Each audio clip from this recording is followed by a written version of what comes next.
Sadia, that's okay? Yeah. Yes.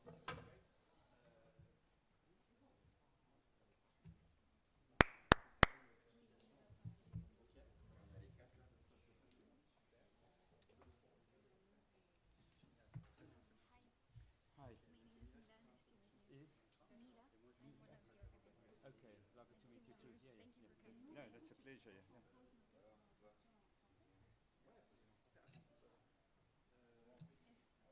Questions in French going to be understandable for you? Or No, would you no. prefer that They must be translated. English? Yeah, yeah, yeah. Or a translation. Yeah.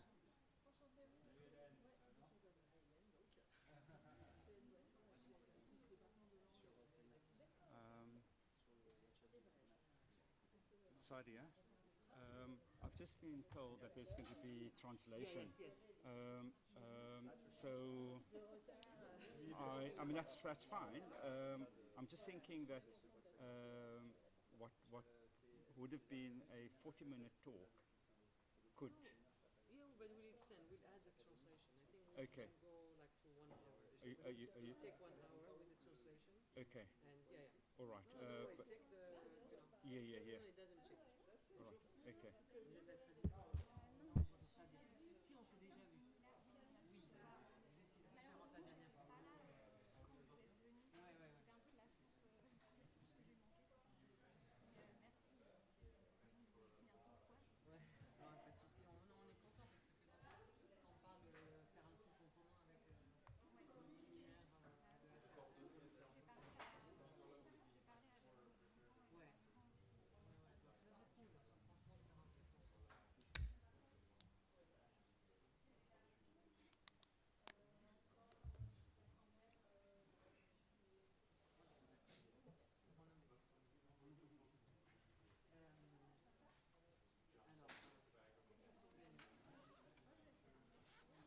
souci. Je me mets. Test. Lui va se mettre au centre, vous montez de chaque. Ah non, lui va se mettre ici, et vous êtes là, et vous mettez. D'accord. So you will sit here because of the translation. He will sit with you, and we'll sit here. Et vous avez voilà. Est-ce qu'en fait, le gars qui l'a introduit, comment? Oui, parce qu'il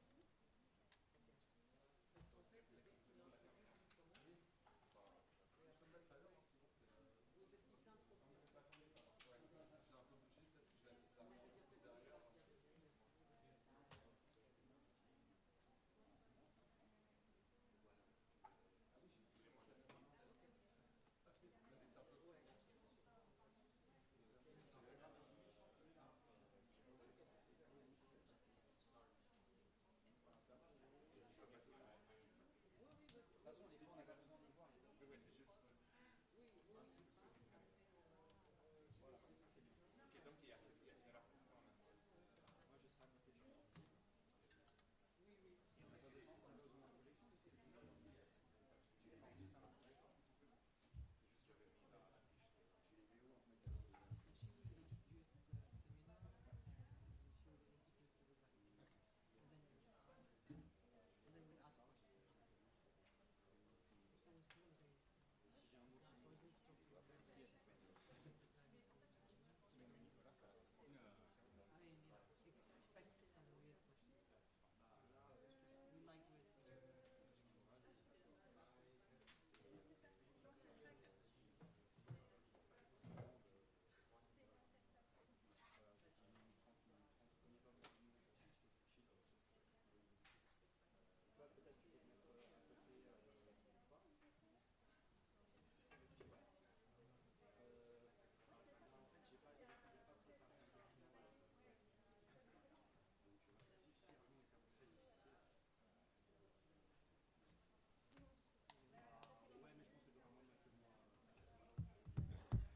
Aussi le micro, hein. On te déplace le micro aussi. Non, le micro c'est bon en fait. C'est bon. Laisser à 20 cm. Ok, donc ça. Le micro c'est pas un micro volume, c'est juste un micro enregistrement. Ok, d'accord. Donc là on a lancé l'enregistrement. Ok. Ah, pour l'instant, bien. je vais mettre ici à la place de Sadia. Ouais, viens, viens. Désolé, Sadia, on fait Non, non, pas de souci. Hein. une chaise là, c'est un peu cher. Ouais, ouais, ouais. Bah, je me mets là. Oui, vas-y, tu introduis, après on vient avec ça. De toute façon, Using strong language, and there's always, as I understand it, just saying, we'll have a normal question Yes. as it happens. No, no, that's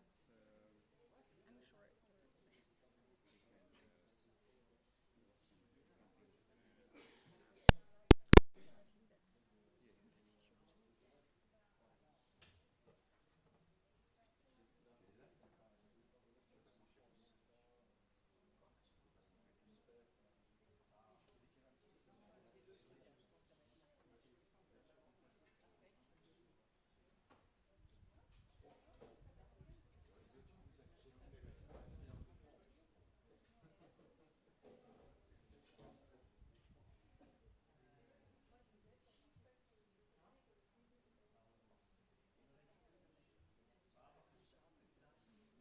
Ah, vous êtes trop moderne. Il faut venir au moins une fois à notre séminaire. On passe 10-15 minutes à essayer de trouver comment on peut passer à ça. On peut te recruter. Il y a ta maman qui arrive. Il y a ta maman qui arrive.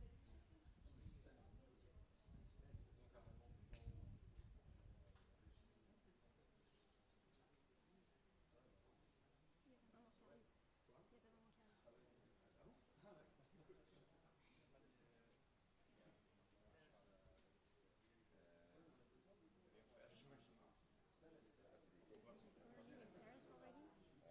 yeah. I've been so first of all, I've been here for 2 months now. Okay. I'm leaving tomorrow, but I have been here for extended periods. I was 2 years ago. I was here for 3 months, Okay. linked to campus conversation, Oh, right. and That's a nice. yeah, and I've also been coming once or twice a year, working with colleagues, but for very, very short periods, like a Yeah. week or so, except for those two now and 2 years ago. So I have spent Yeah, a you bit know of time. Paris. Yeah, I know it a little bit. Yeah, and you know different universities. I This here is very large. yeah. I've been told, and in fact I was here for a conference downstairs. I think in the basement is a big Oh yeah, yeah, the big Voilà, et ensuite dès que Nina a terminé, elle se déplace et vous prenez la 4 years ago. I think it was just after COVID, on urban studies. So I have been to different parts of the university system, including Sciences Po, somewhat.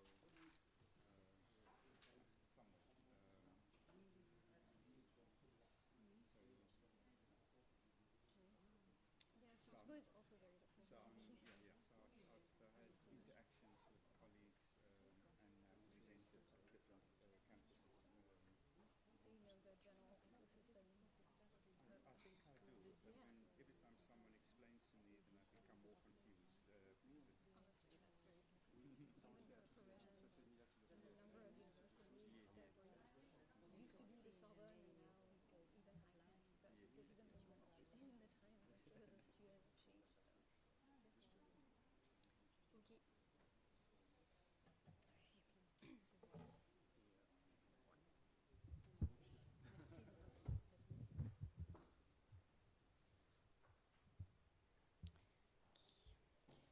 Good evening, and est-ce que ça marche?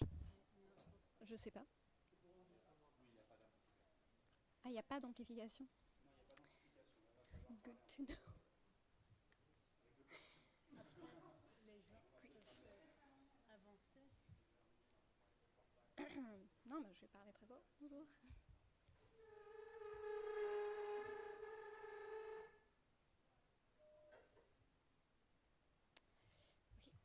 Good evening and welcome to the 27th talk in our Palestine seminar at the École Normale Supérieure.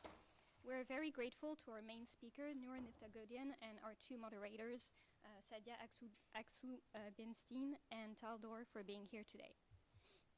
The goal of this seminar is twofold.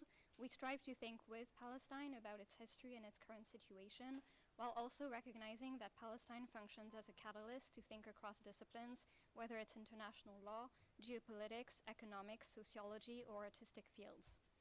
This interdisciplinary seminar is supported by several departments at the École Normale Supérieure, the History, Philosophy, Cognitive Studies, and Geography departments, the Department of Languages, ECLA, and the CERES, the Center of Environmental Studies. Here are a few important rules to ensure that this talk goes well. Est-ce qu'il y a la traduction?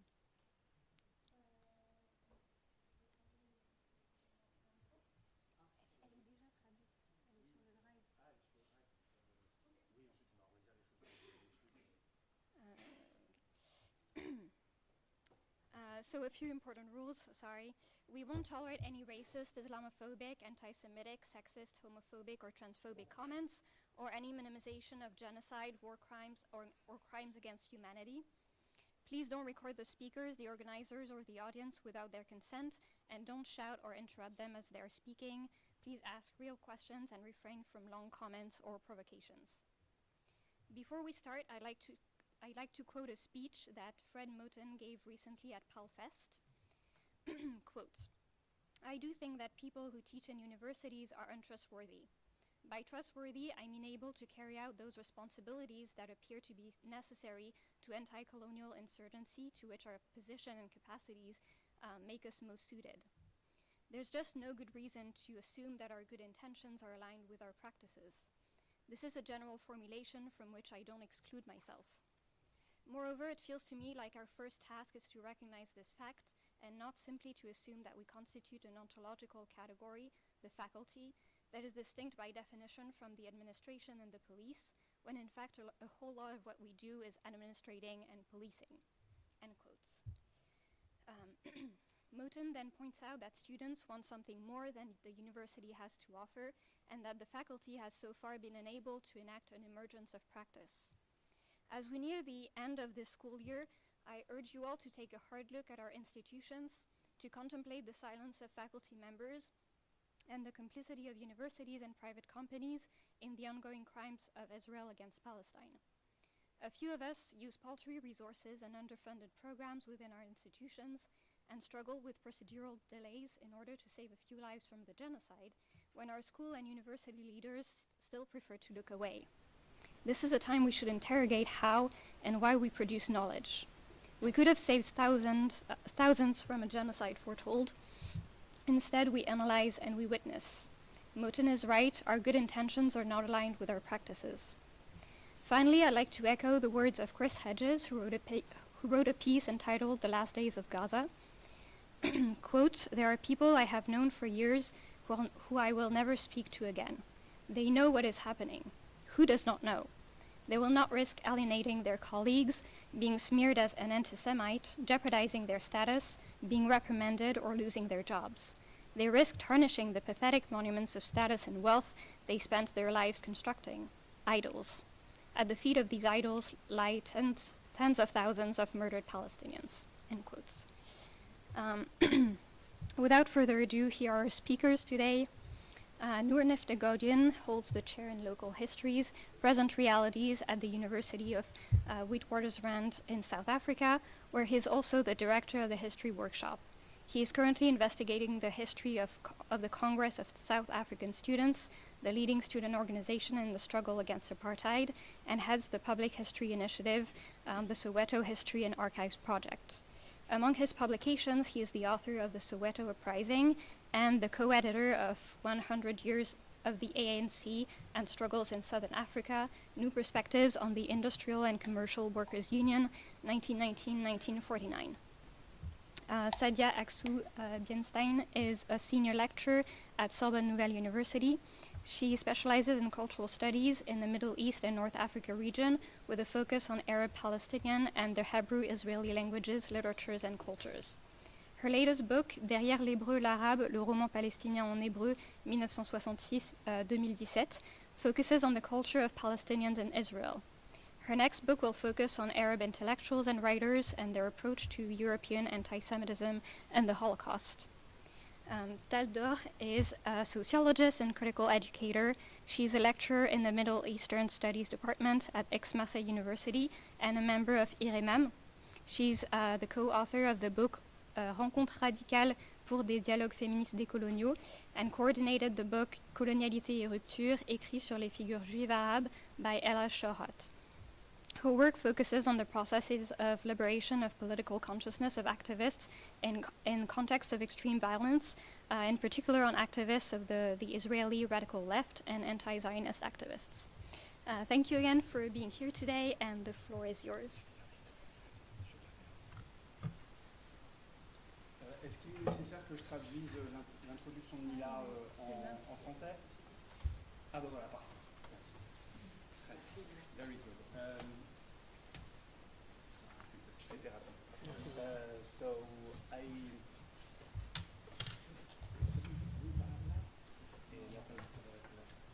Ok. Donc on va procéder comme suit. Notre invité va parler. De temps en temps, je traduirai en français. Et, étant donné que je ne suis pas traducteur professionnel, s'il y a quelques mots que je rate, vous m'aiderez. Voilà, je compte sur vous.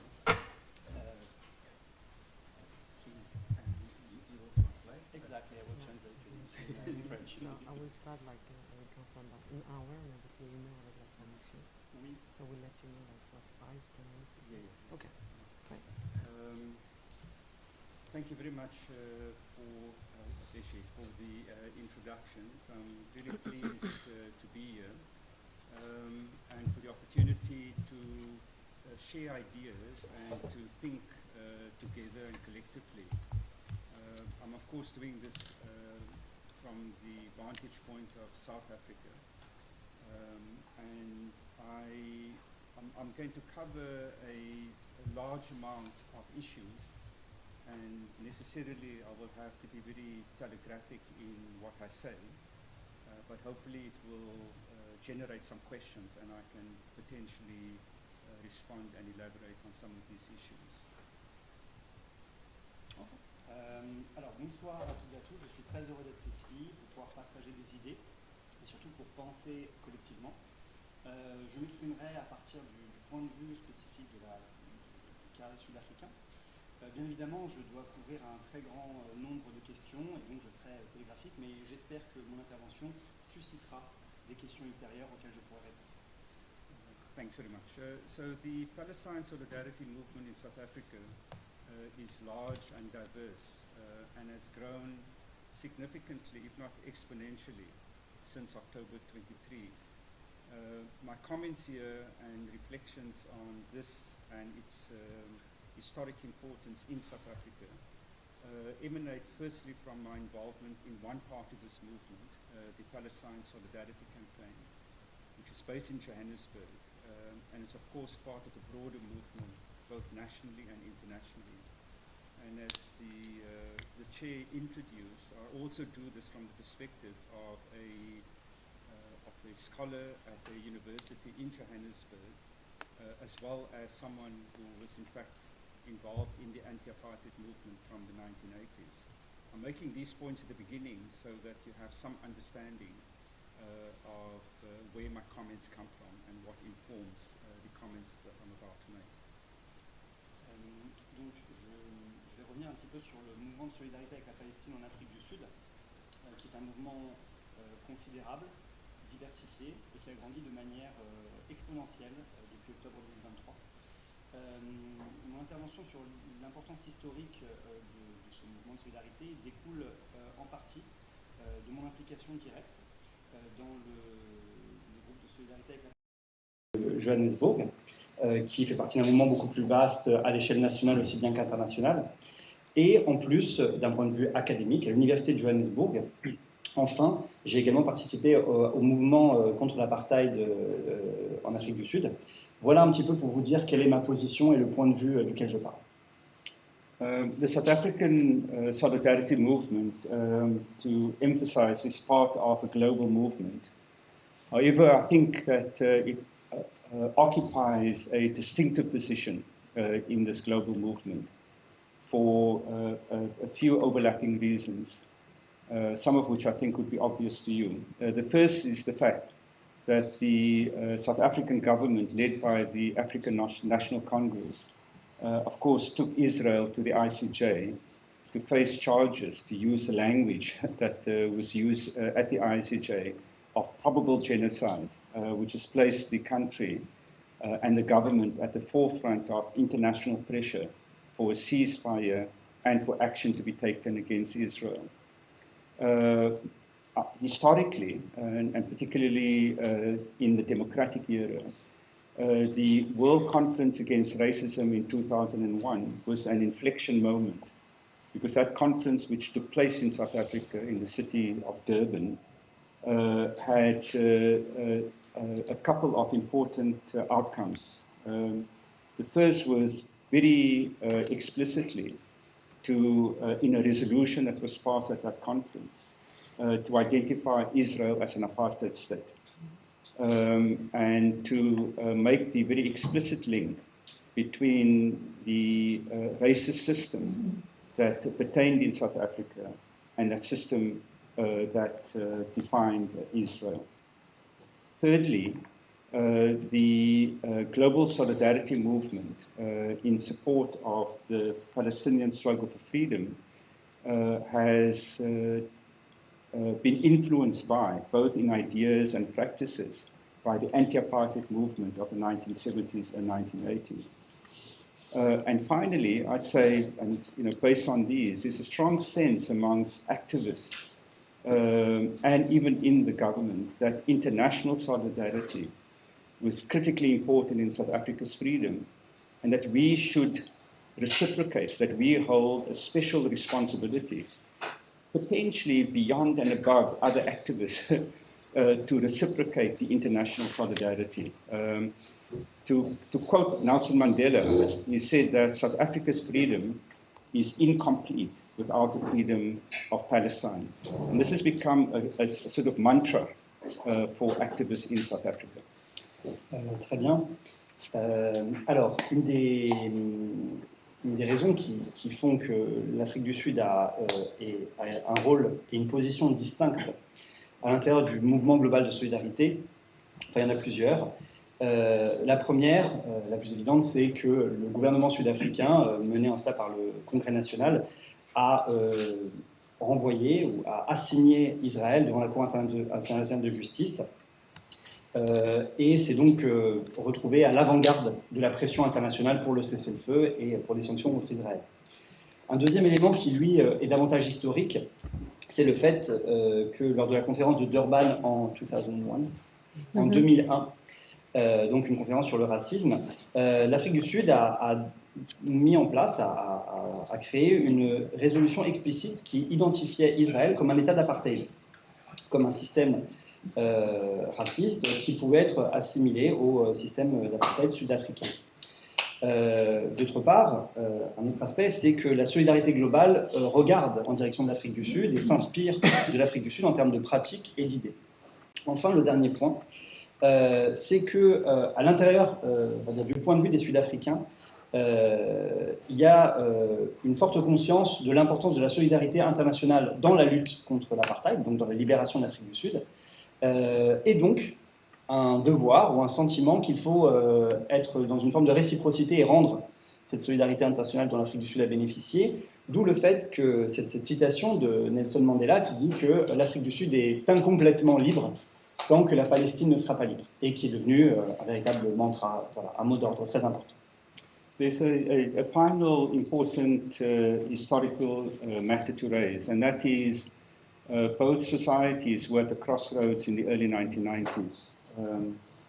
Both countries, both contexts were involved in negotiations following insurrectionary movements in the 1980s. In South Africa, that movement was principally inside the country, but also supported by the international solidarity movement, the armed struggle that supported the internal movement, and of course the eruption of the Intifada in the late 1980s.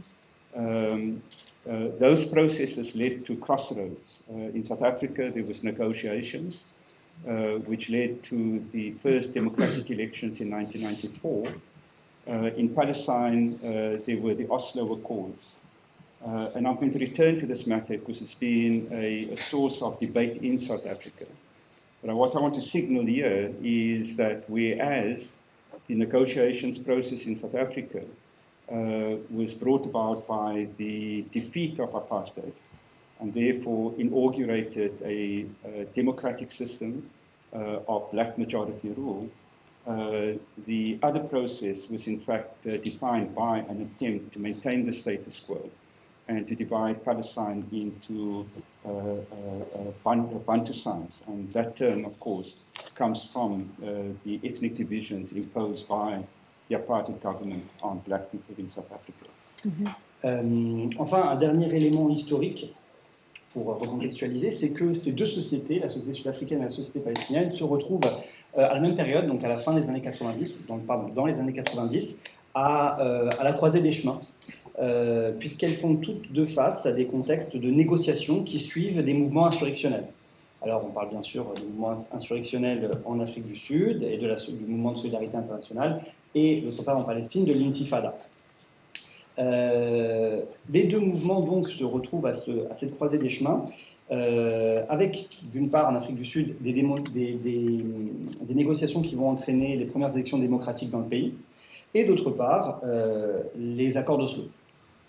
En Afrique du Sud naît à cette époque un débat sur le fait que d'un côté on a un processus de négociation qui pour les Sud-Africains aboutit à la fin de l'apartheid, et de l'autre en Palestine on a, et donc qui inaugure un règne, disons pardon, pas un règne, un système démocratique avec une majorité noire.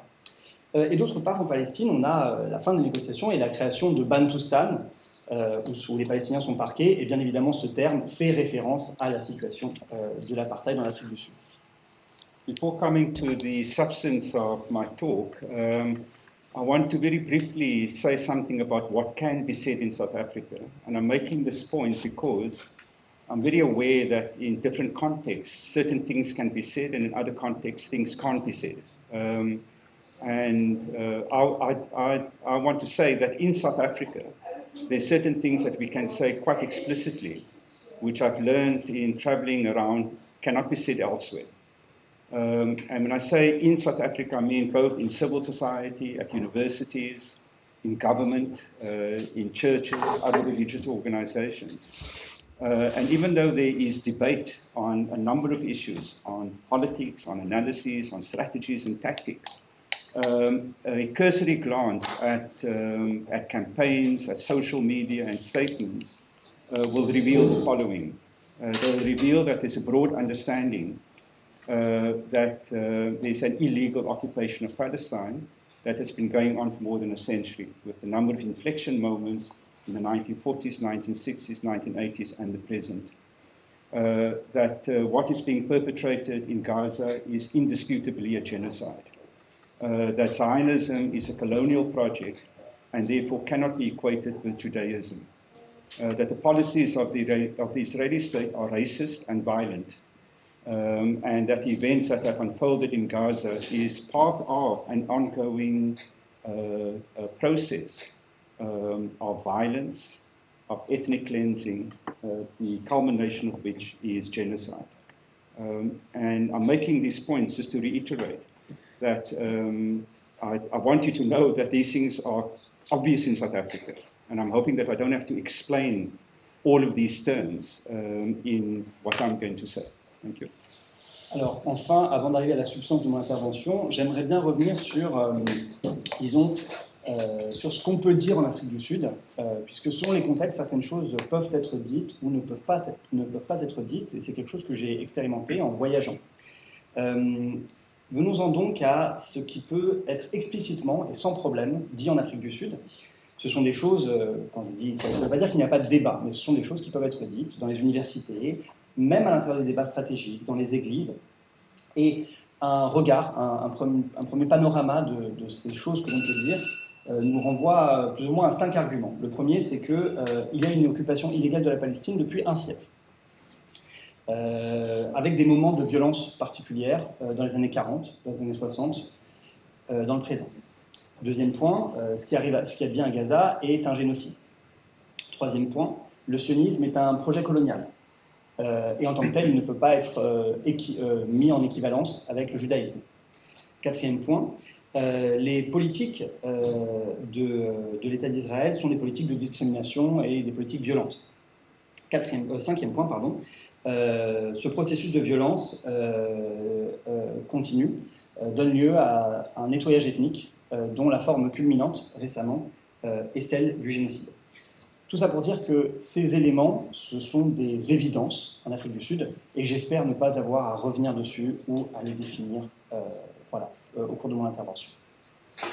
The global solidarity campaign in support of Palestinian freedom has for a long time drawn important comparisons and inspiration from South Africa's anti-apartheid movement for very good reasons.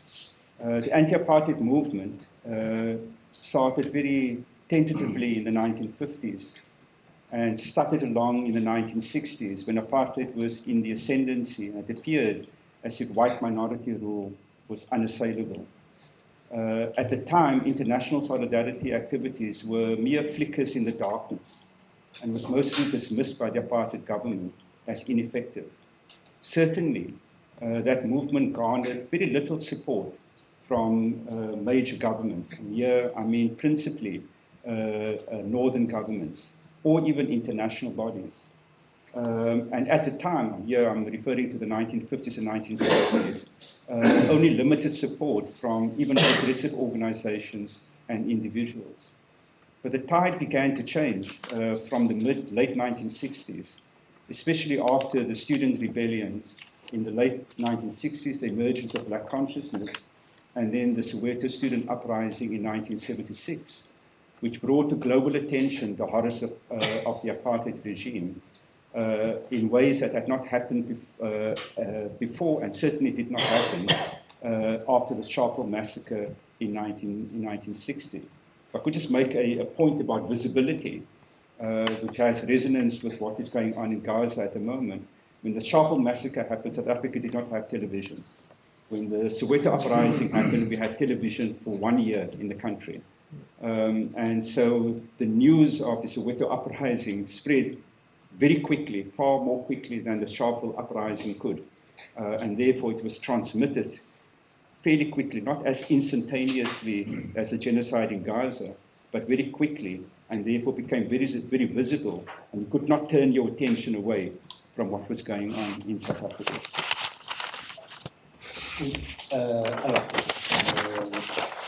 Le mouvement global de solidarité avec la Palestine a longtemps continue de s'inspirer de l'exemple sud-africain et de poser des comparaisons, à juste titre.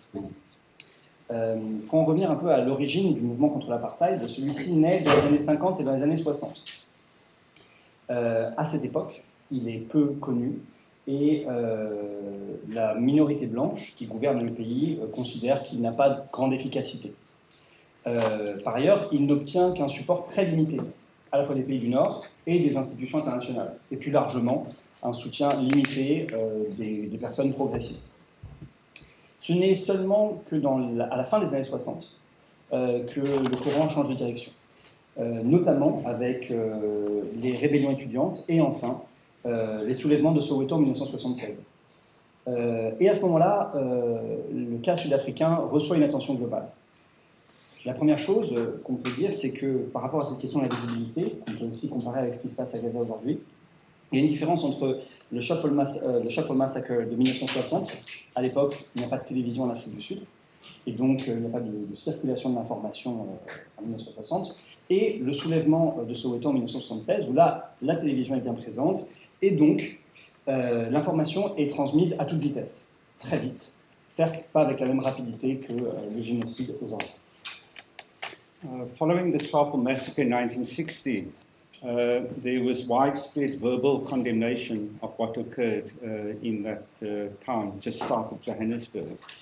But what followed the Sharpeville massacre was in fact massive investment from northern countries in the apartheid economy that made the apartheid economy in the 1960s the second fastest growing economy in the world. By the 1980s, because of the emergence and growth and radicalization of the anti-apartheid movement. The anti-apartheid struggle inside the country, the global anti-apartheid movement had grown into arguably the largest international solidarity movement in the late 20th century, operating on every continent, undergirded by trade unions, by community groups, students, artists, sports people, and the like. By that time, the mid to late 1980s, the apartheid government's support internationally had shrunk to a handful of some of the most conservative leaders in the world: Margaret Thatcher, Ronald Reagan, and the Israeli government.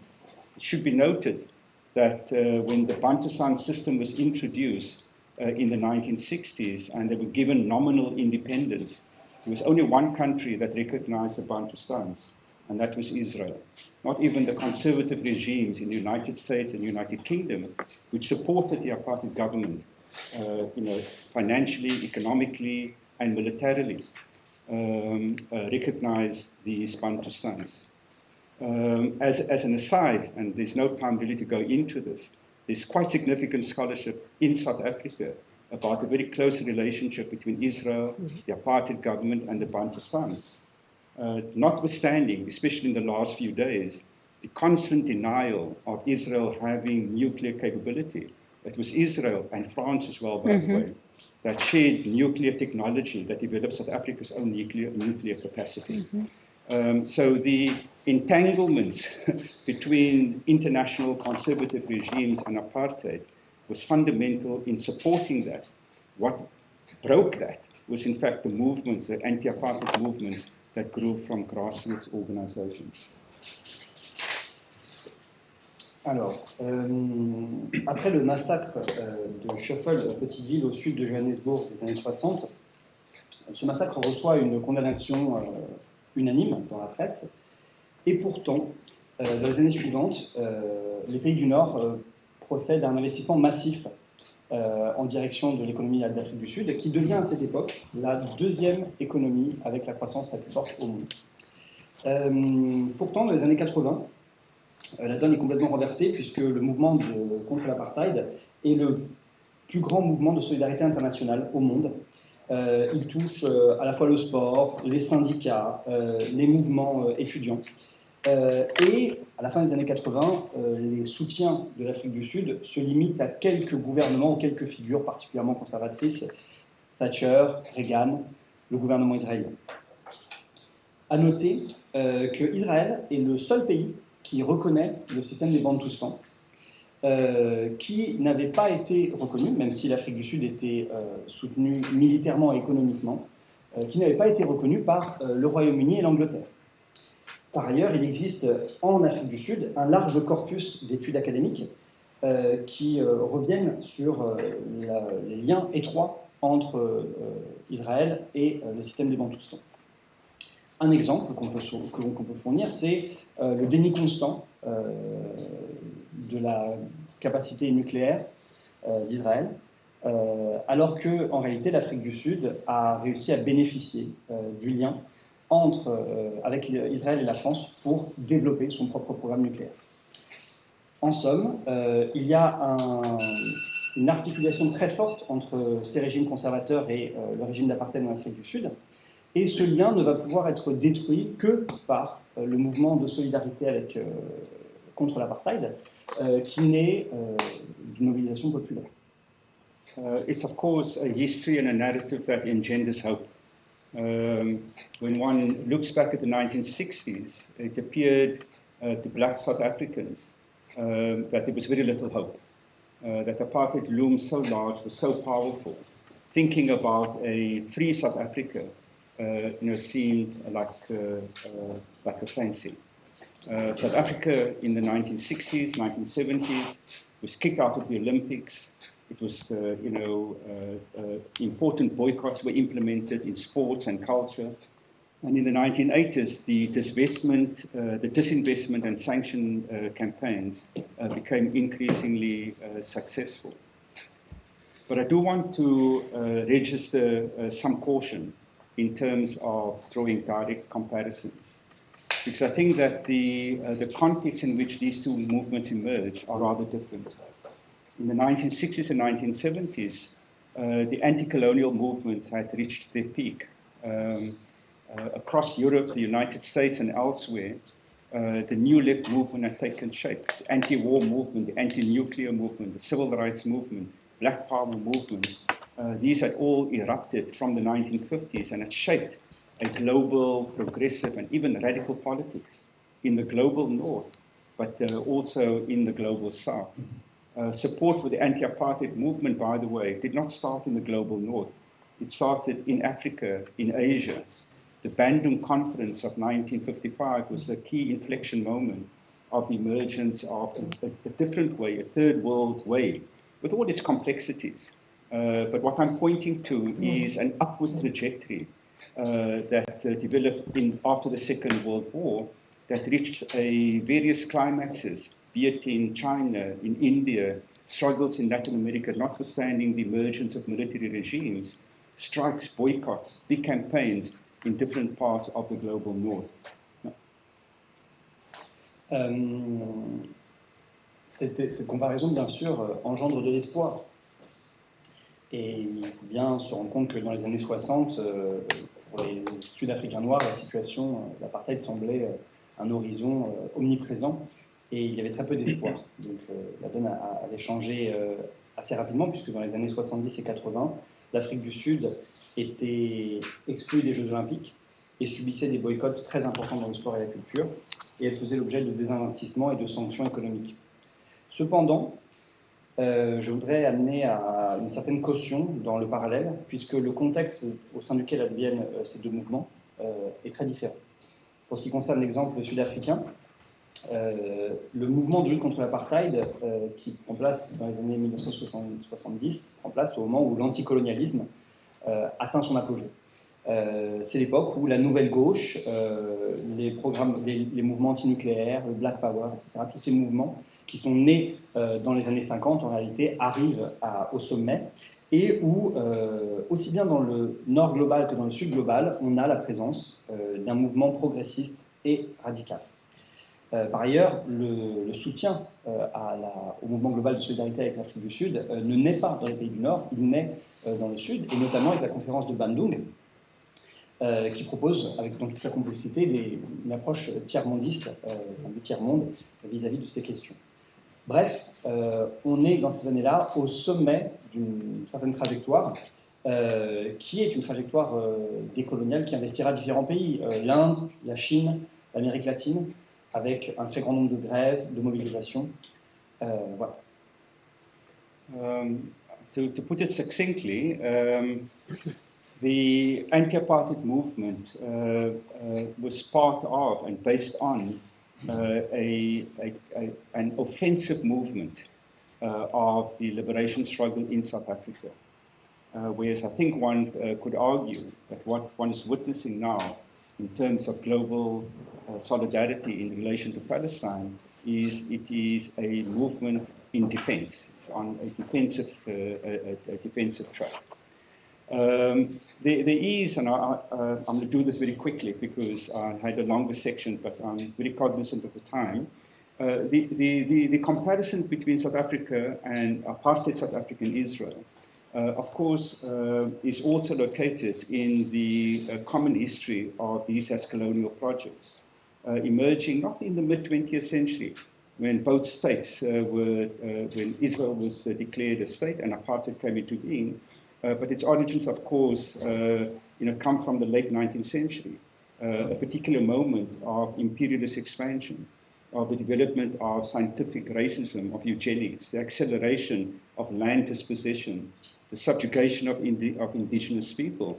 In a word, this was the making of settler colonialism, in which European settlers, an important part of the Western imperialist project, sought to displace indigenous people with various arguments, principally claiming land as theirs, the kind of empty land thesis. And the fact that both apartheid and Israel were established in 1948, claiming land for the minority and moving at different times, though, to balkanize these countries. In South Africa, the balkanization was rejected as the indigenous people of Palestine rejected the balkanization of their country. In South Africa, the creation of Bantustan was seen as entirely illegitimate and had very little support, as I said earlier, beyond the apartheid government and its supporters in the global north. So the comparisons are really interesting and important. But as with my earlier caution, I think in South Africa we have been debating this matter, and there is also a very fundamental difference between the two contexts. The apartheid Israel label, I think, is important for a host of reasons, as I've tried to summarize in a very superficial way. But there's one important difference. The South African economy was always wholly dependent on black labor. The capitalist economy simply could not operate without black labor. Any attempt by the white government to displace black labor, to push black labor into the rural areas, into Bantustans, could not remove the dependence of the modern economy from mining to industry on black labor. And that had two important consequences. The one was that, to quote someone that you all may have heard of, Karl Marx, who said that capitalism creates its own gravediggers. Okay? In South Africa, the gravedigger was the majority of black people and of the black working class. Secondly, when black workers started to organize themselves, particularly in trade unions, but also in other organizations, when they acted collectively, it brought the system to an end. Okay? The reality is that the Palestinian working class is dispensable from the point of view of the Israeli state. And that's, in fact, what we see happening with the program of ethnic cleansing, of pogroms, and of genocide.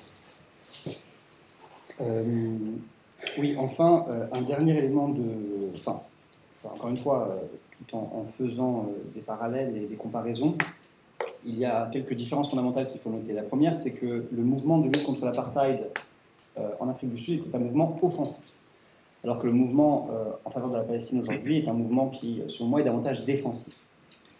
Par ailleurs, on peut aussi s'intéresser au contexte historique dans lequel ces deux projets, Israël et l'Afrique du Sud, naissent, et qui renvoient non pas au XXe siècle, mais à une histoire commune, celle de la fin du XIXe siècle, de l'expansion impérialiste, de la subjugation des populations indigènes, bref, du colonialisme de peuplement européen, à travers lequel des Européens réclament comme la leur les terres, et participent à une forme de balkanisation des territoires où ils se rendent. Et cette balkanisation est rejetée aussi bien par les Sud-Africains, qui ne donneront jamais aucune légitimité à la question au Bantoustan, que par les Palestiniens. Ces comparaisons sont donc très importantes et très intéressantes. Mais il y a une différence fondamentale qui est au cœur de tous les débats en Afrique du Sud, c'est que l'apartheid en Afrique du Sud était entièrement dépendant du travail noir. Il ne pouvait pas fonctionner sans ce travail, et toutes les tentatives d'exclure les populations noires, etc., ne changeaient pas le fait que ce système économique dépendait de la main-d'œuvre noire. Ce qui implique deux conséquences. La première, c'est, comme le dit Karl Marx, que le capitalisme donne naissance à ses propres fossoyeurs, en l'occurrence la classe ouvrière noire. Le deuxième point, c'est que les travailleurs noirs, quand ils ont agi collectivement, ont mis fin au système. Par opposition, la Palestine, la classe ouvrière palestinienne, n'est pas indispensable pour Israël. Et c'est ce que montre le programme actuel de pogrom, d'apartheid et de génocide. The solidarity movement between South Africa and Palestine is rooted in a coterminous struggle for freedom that has taken various forms, one of which has been, especially from the 1960s, a very close relationship between the PLO and the ANC mainly, but also with other movements. As the South African movement developed, the question of Palestinian freedom was an important element in how it imagined its freedom. The broad Palestine solidarity movement has been informed by a number of debates, and here I was going to make some points, but I'll just mention them.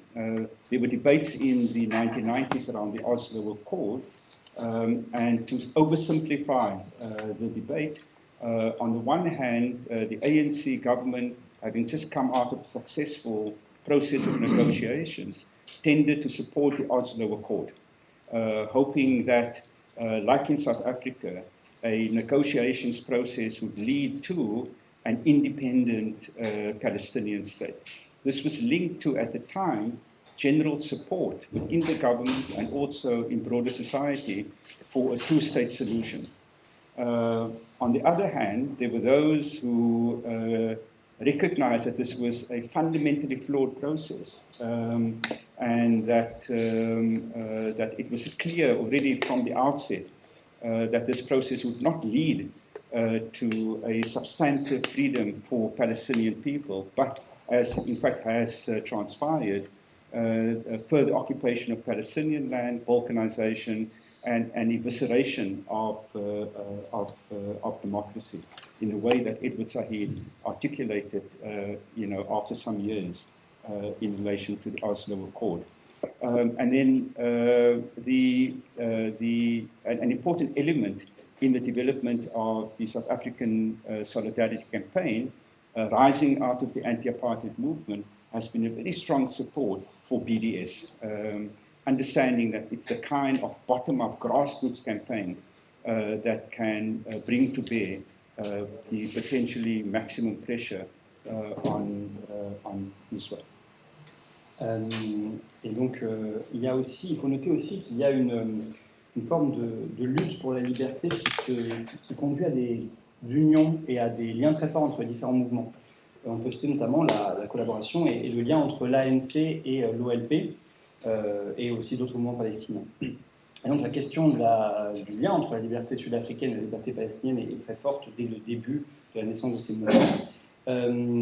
Et en Afrique du Sud, la question de la solidarité avec la Palestine donne lieu à plusieurs débats que je vais résumer très rapidement. Le premier concerne les accords d'Oslo. Et là, on a plus ou moins deux postures. D'un côté, ceux qui, sortant des négociations de l'ANC, qui avaient eu du succès dans les années 90, sont pour la négociation, et ils espèrent que cette négociation donnera naissance à un État palestinien indépendant. Et ceux qui voient là un processus fondamentalement biaisé, qui ne donnera lieu à aucun processus substantiel, et qui donnera plutôt lieu à une forme de balkanisation et une éviscération de la démocratie, comme l'expliquera Edward Said quelques années plus tard. Un autre élément très fort, c'est le support pour BDS, qui est considéré comme un mouvement d'en bas, grassroots, je ne sais pas comment traduire ça, grassroots, un mouvement d'en bas, qui permet de mettre le maximum de pression économique et politique sur Israël. Since October 23, there has been, as I said at the beginning, a proliferation of Palestine solidarity organizations. Some of these have their roots in the late 1990s, particularly around the World Conference Against Racism. But since October 2023, there has been the growth of movements across the country amongst health workers, amongst journalists, amongst artists, and amongst university students, in trade unions, and existing civil society organizations, placing the question of Palestine and the genocide at the forefront of their campaigns. Again, I was going to say a bit more about some of these, but there's no time. One of the key elements in this movement, and I'm going to return to the universities, but the key element in this movement has been an organization known as the South African Jews for Free Palestine. And this is important because the organization disrupts the idea of a uniform, perhaps even unified Jewish community behind a conservative rabbi in South Africa, which uncritically and in fact almost feverishly supports everything that Israel does. The South African Jews for Free Palestine, in fact, draws on a very different kind of history of Jewish people in South Africa. From the early 20th century, when Jewish people fled the emergence of fascism in Europe, particularly Eastern Europe, South Africa was one destination of this diasporic community. And in fact, this Jewish community, or parts of them, played an important role in the anti-fascist movement in South Africa, which, by the way, had an important influence on the emergence of apartheid, which conservative Jews then come to support. Okay? So there's a history of involvement in anti-fascist movements. A significant component of this played an important role in the development of the Communist Party, and many came to play a leading role in the Communist Party. And so what one has had is a politics, some of them coming from the Bund movement in Eastern Europe and Russia, independent socialists, people involved in the trade unions, who played leading roles in the anti-apartheid movement. But there was always another element, and sometimes the celebration of the very radical parts of the Jewish community underplays a more conservative position. And to put it bluntly, again, because there's no time, it is also the case that a significant section of the Jewish population, unlike the people who I've spoken about, saw themselves as white, became part of the project of whiteness, continued to and supported, undergirded, like other white people in South Africa, the apartheid project, the racist project. And I was saying earlier that in discussions that we have in South Africa, when we talk about people like Joe Slover, we also remember people like Percy Utah, who was the prosecutor in the Nelson Mandela trial, okay, and a known racist.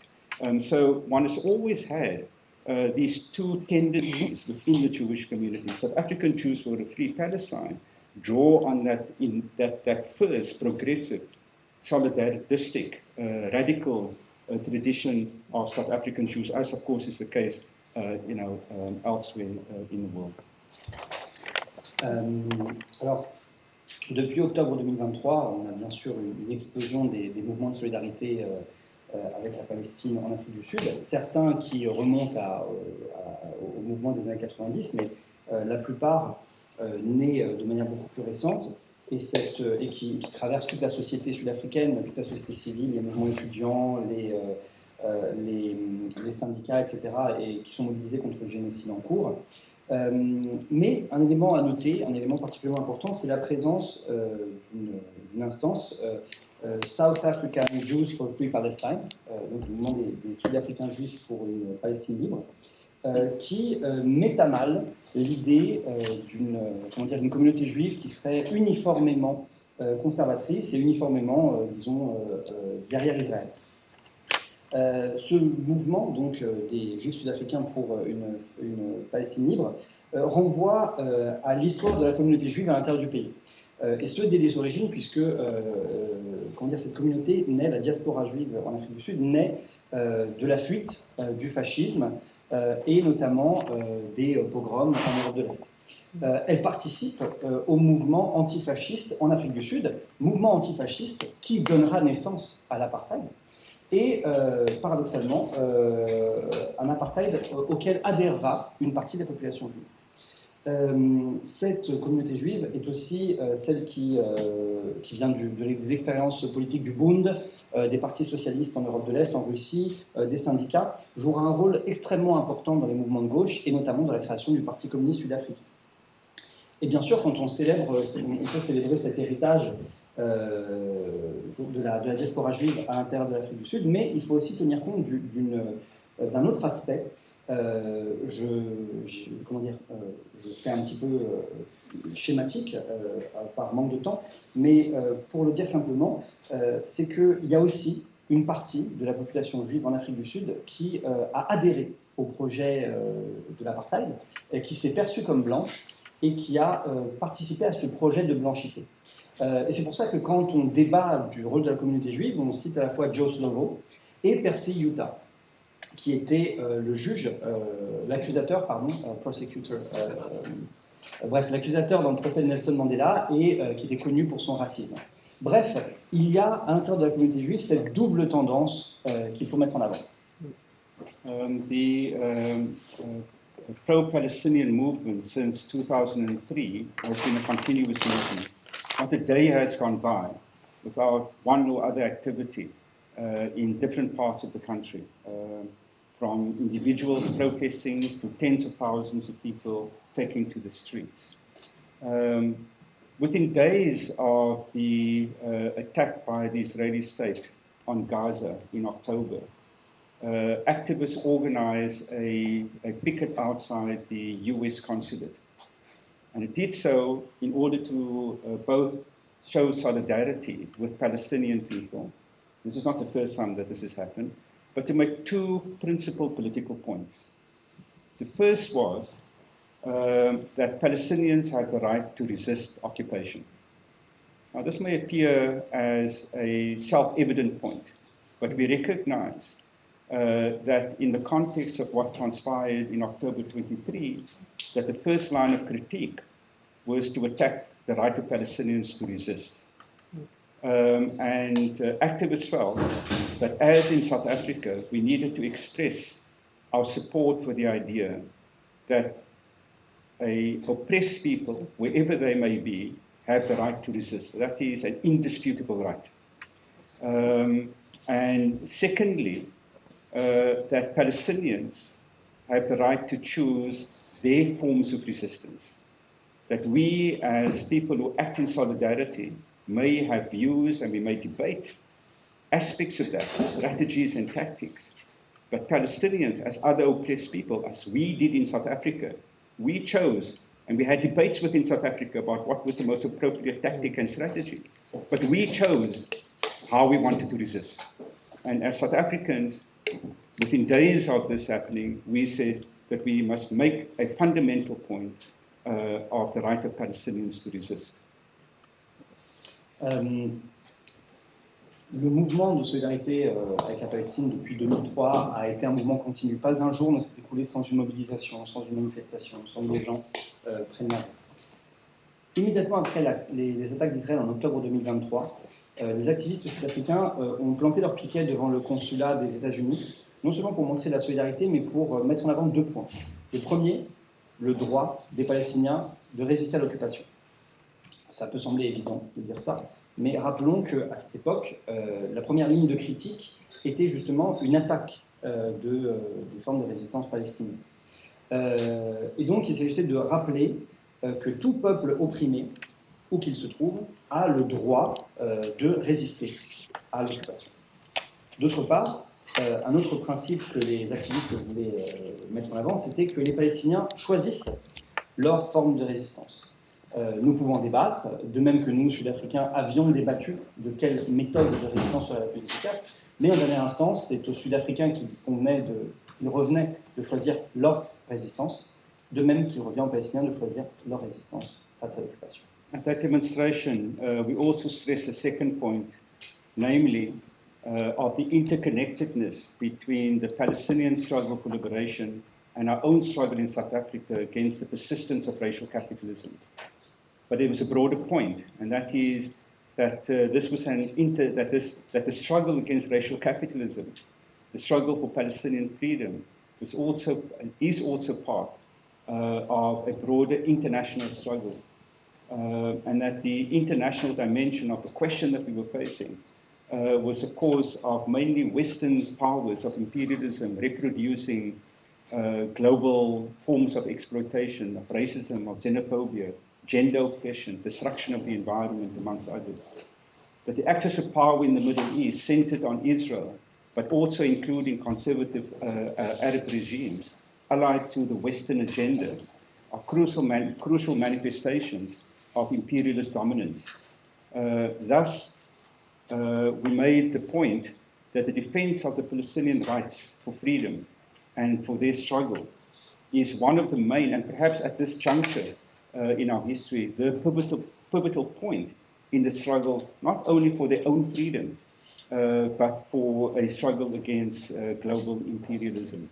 And therefore, our support was, in the first instance, the starting point was about the rights of Palestinians, the struggle for freedom. But that struggle, we recognize, has always been fundamentally connected to broader problems facing the oppressed and exploited globally. Le deuxième point, c'est l'interconnexion. puisque, outre la solidarité avec les Palestiniens, en Afrique du Sud, on est très conscient que cette mobilisation pour la Palestine est une mobilisation contre le capitalisme racial et plus largement contre la manière dont, à l'intérieur d'un plus grand combat, contre la manière dont les puissances occidentales reproduisent des mécanismes d'extraction, de violence vis-à-vis des peuples du Sud, en s'alliant en l'occurrence avec des régimes arabes conservateurs. Tout ça constitue les formes cruciales d'une domination impériale aujourd'hui.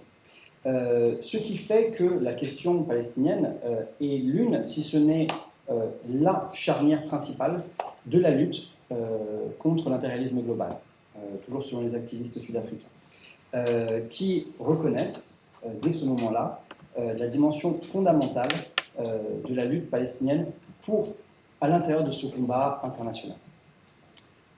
What I want to do in the second last section of my input is to focus on universities. That's because we have the university and I'm based at the university. From late 2023 and especially from early 2024, activists, scholars, students, and the like at universities across the country attempted to bring the question of the unfolding genocide in Gaza to the fore at universities. So this took a number of forms. Perhaps the most important was the encampments by students, following the encampments in the United States, in parts of Europe, and in other parts of the world. Academics and students attempted to have resolutions passed in our senates, which is the main body of academics at our universities. And the resolutions were initially quite moderate. They called for a ceasefire. Okay? And some of the resolutions went further to encourage the universities to adopt a academic boycott of Israel. There was an assumption amongst many people that calling for a resolution for a ceasefire would be passed quite readily and quite easily. It seemed the obvious thing to do. But in fact, what we found was that vested interests at these different universities were not prepared initially to consider any resolution that was even mildly critical of Israel. Un autre point sur lequel je voudrais revenir, c'est les universités. À la fin 2023, début 2024, nombreux d'activistes, de chercheurs, d'enseignants se mobilisent face au génocide en cours à l'intérieur des facs. Bien sûr, il y a l'exemple des occupations et des campements qui suit ce qui s'est passé aux États-Unis, en Europe, etc. Mais les académiciens et les étudiants essaient aussi de faire passer des résolutions dans les sénats, qui sont le corps institutionnel principal des universités sud-africaines. Et ces résolutions sont au départ assez modérées. Elles demandent un cessez-le-feu. Et certaines iront un peu plus loin en demandant un boycott académique. Il semblait au départ que la demande d'un cessez-le-feu serait une résolution très simple à mettre en place. Or, les personnes qui portent cette lutte s'aperçoivent que les universités n'étaient absolument pas préparées à porter un discours critique vis-à-vis d'Israël.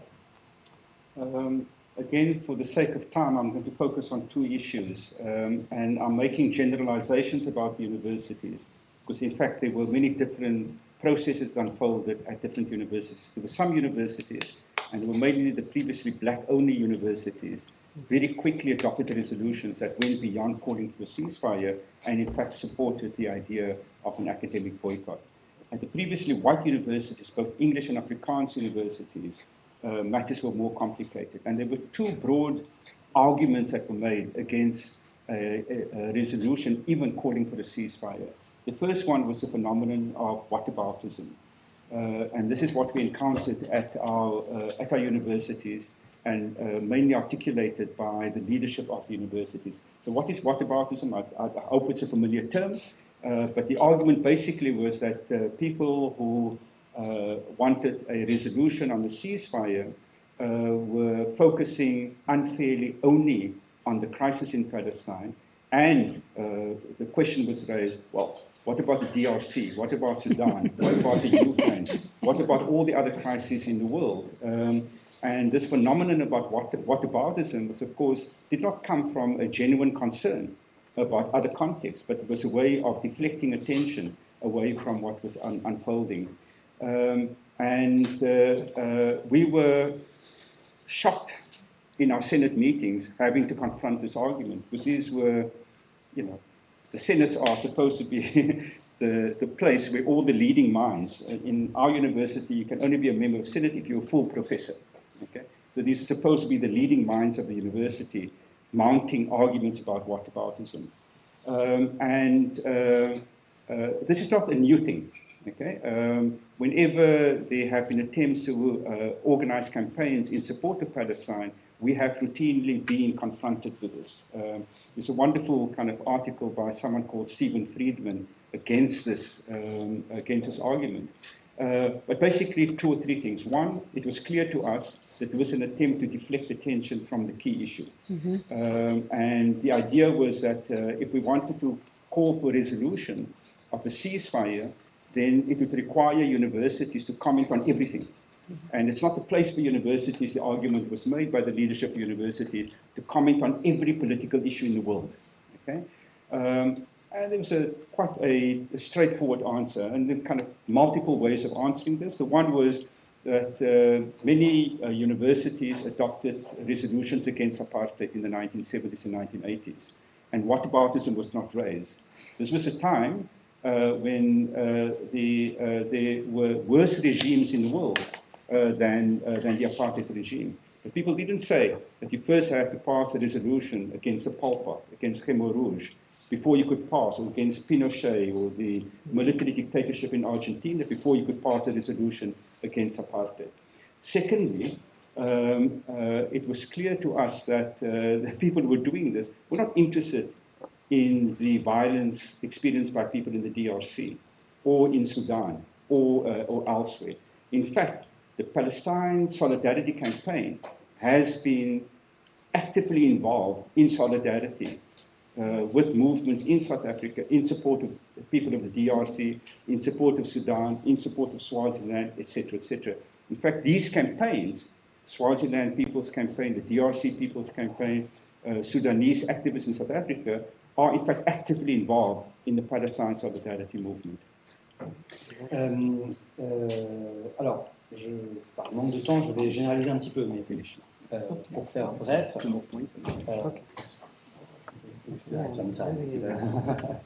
Nobody's going to chase us outside this room.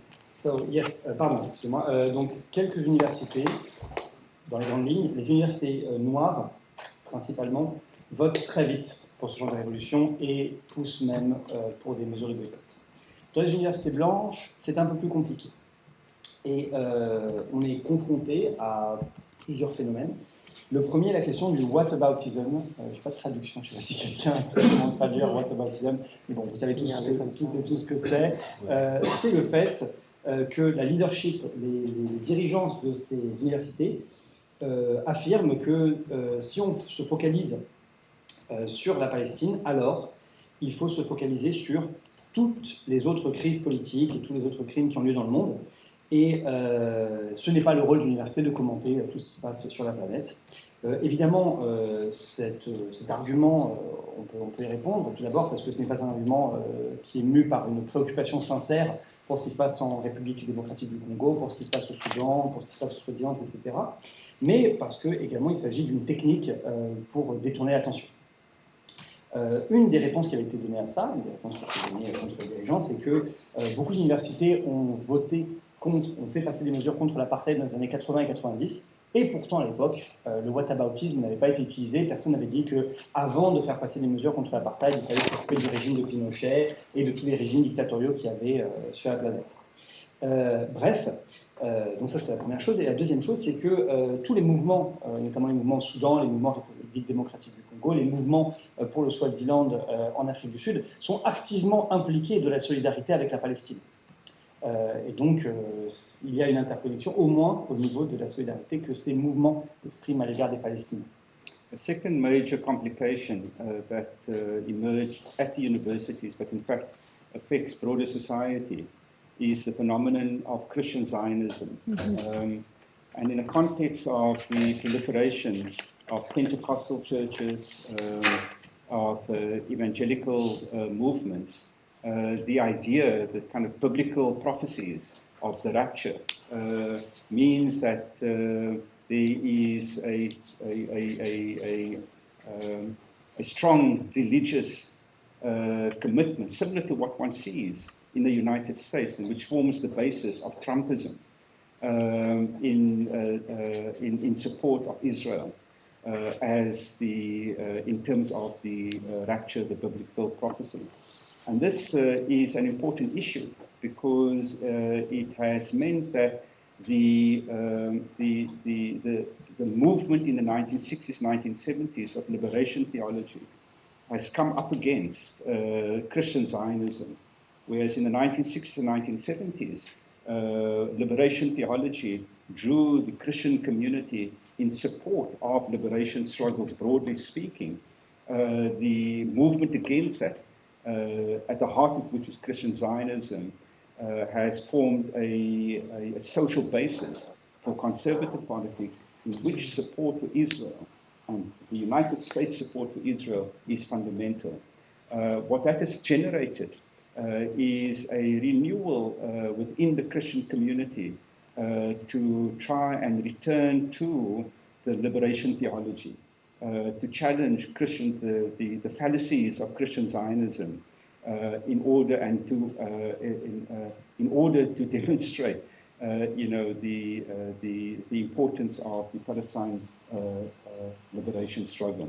But this phenomenon is something which cuts across society, it cuts across classes, it cuts across so-called racial communities, and finds itself in even progressive spaces where people find it very difficult to free themselves from this kind of biblical prophecy, even when they are confronted with the realities and the very sound arguments against that. So often there's a dual position, one rooted in religion and another rooted in politics and the reality. Le deuxième aspect, c'est la prolifération du sionisme chrétien. C'est l'accroissement du sionisme chrétien avec la prolifération d'églises pentecostales et avec cette présence de la prophétie biblique. Ce qui implique, ce qui va créer dans la société sud-africaine une adhésion très forte en faveur d'Israël, et ce qui constitue aussi la base du Trumpisme aux États-Unis. C'est un changement très important parce que dans les années 60, la lutte contre l'apartheid était trouvait un socle dans la théologie de la libération. Alors qu'aujourd'hui, avec le sionisme chrétien et donc le support au sionisme, on a une nouvelle base sociale qui s'est formée et qui est en faveur d'Israël et plus largement de mesures conservatives à l'intérieur de la société. D'où le fait que dans les communautés chrétiennes, on essaye de revenir à la théologie de la libération et de lutter contre les apories du sionisme chrétien. Mais quoi qu'il en soit, ce phénomène traverse toute la société. Il traverse les classes, il traverse les communautés raciales et il investit même les espaces progressistes. Ce qui fait qu'il est très difficile pour beaucoup de Sud-Africains de se libérer de cette vision des prophéties bibliques et on arrive à des positions duelles. D'une part, une position religieuse et d'autre part, des positions qui sont fondées sur la politique et sur le rapport à la réalité. Et I'm going to end now so that we can have some discussion. Notwithstanding these challenges, politically, ideologically, the solidarity movement at universities, largely driven by student activism and energy, led to the passing of important resolutions from support for the ceasefire to the implementation of academic boycott. So in broad terms, I would say now in June 2025, that the more than 18 months of solidarity campaign in South Africa has largely, with all sorts of fragmentations and challenges, been successful as a campaign that has done important work. And for me, there are two elements to that. The one is that it has mounted a very successful challenge to the Hasbara. Okay? Because what one has had globally is the kind of predominance of a Zionist narrative, promoted by global powers, by global media. That has been challenged successfully. Of course, that is not there isn't a moment of complete success. This is ongoing work. And I would say from a South African context, that has largely been successful. I imagine elsewhere in the world, there may be similarities, but there may be unevenness. And yet, notwithstanding what I think one can regard as a success, when one kind of steps back and looks at what is unfolding in Gaza, the question is, what has been our success? Okay? Of course, we oscillate between despair, paralysis, and sometimes when we meet and we organize and we succeed in getting a resolution passed, there's some hope. But this hope is always accompanied by despair.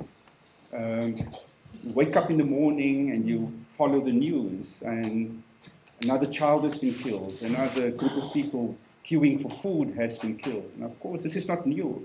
It's been going on since the late 19th century, with inflection moments of 1917, the 1930s, 1948, 1967, the crushing of the Intifada, the Oslo Accord, from the kind of militarization of Gaza, the pogroms in the West Bank, the ethnic cleansing, and now the genocide.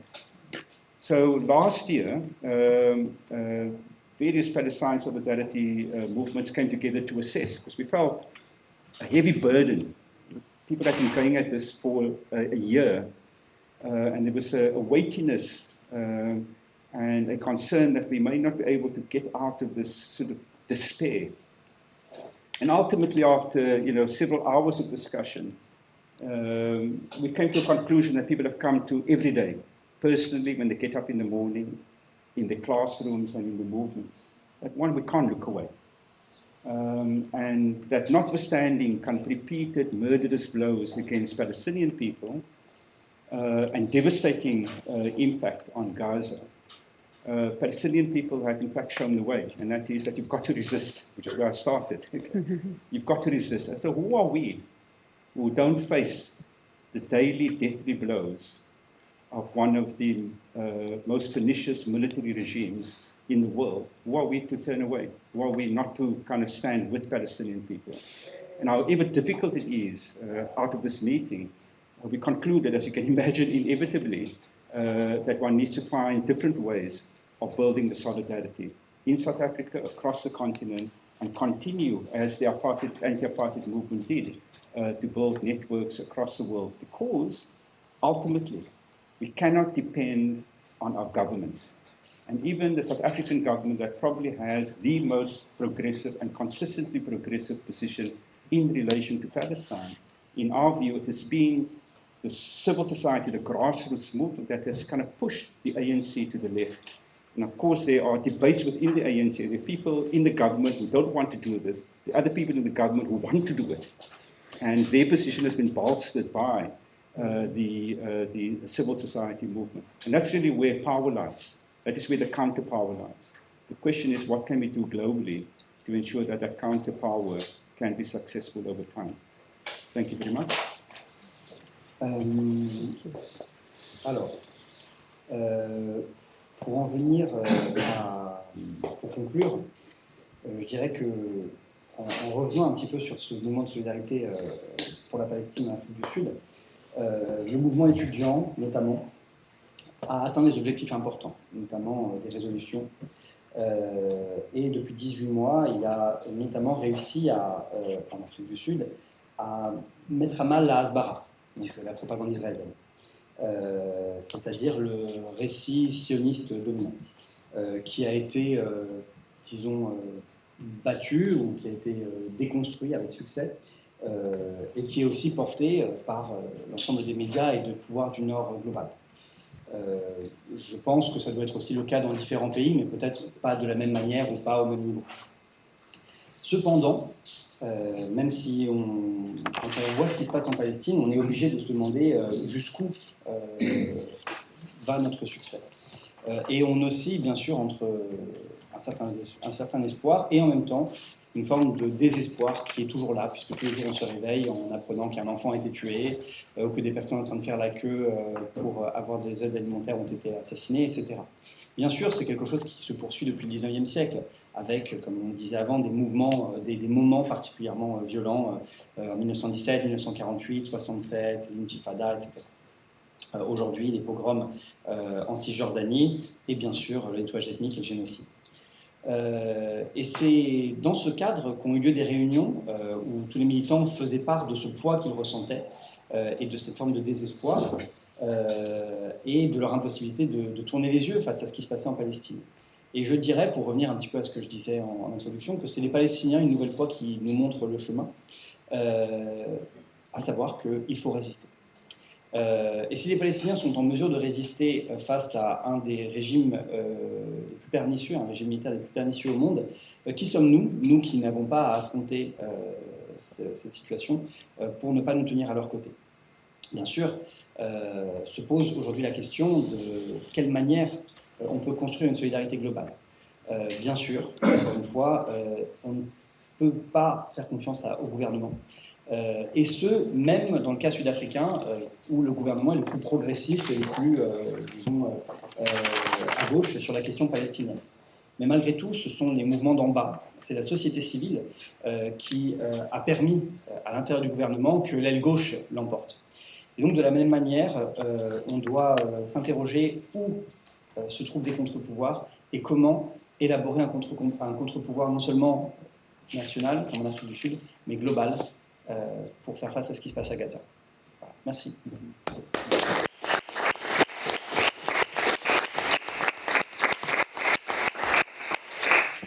Merci. Avoir des questions. Merci. Merci pour la traduction. Oui, merci. Vraiment super, bravo. bravo. C'était magnifique. Moi, je t'aurais recruté tout de suite pour les conférences. Anyway, thank you very much. I'm just going to explain how we're going to proceed. Maybe in French, it's okay with you?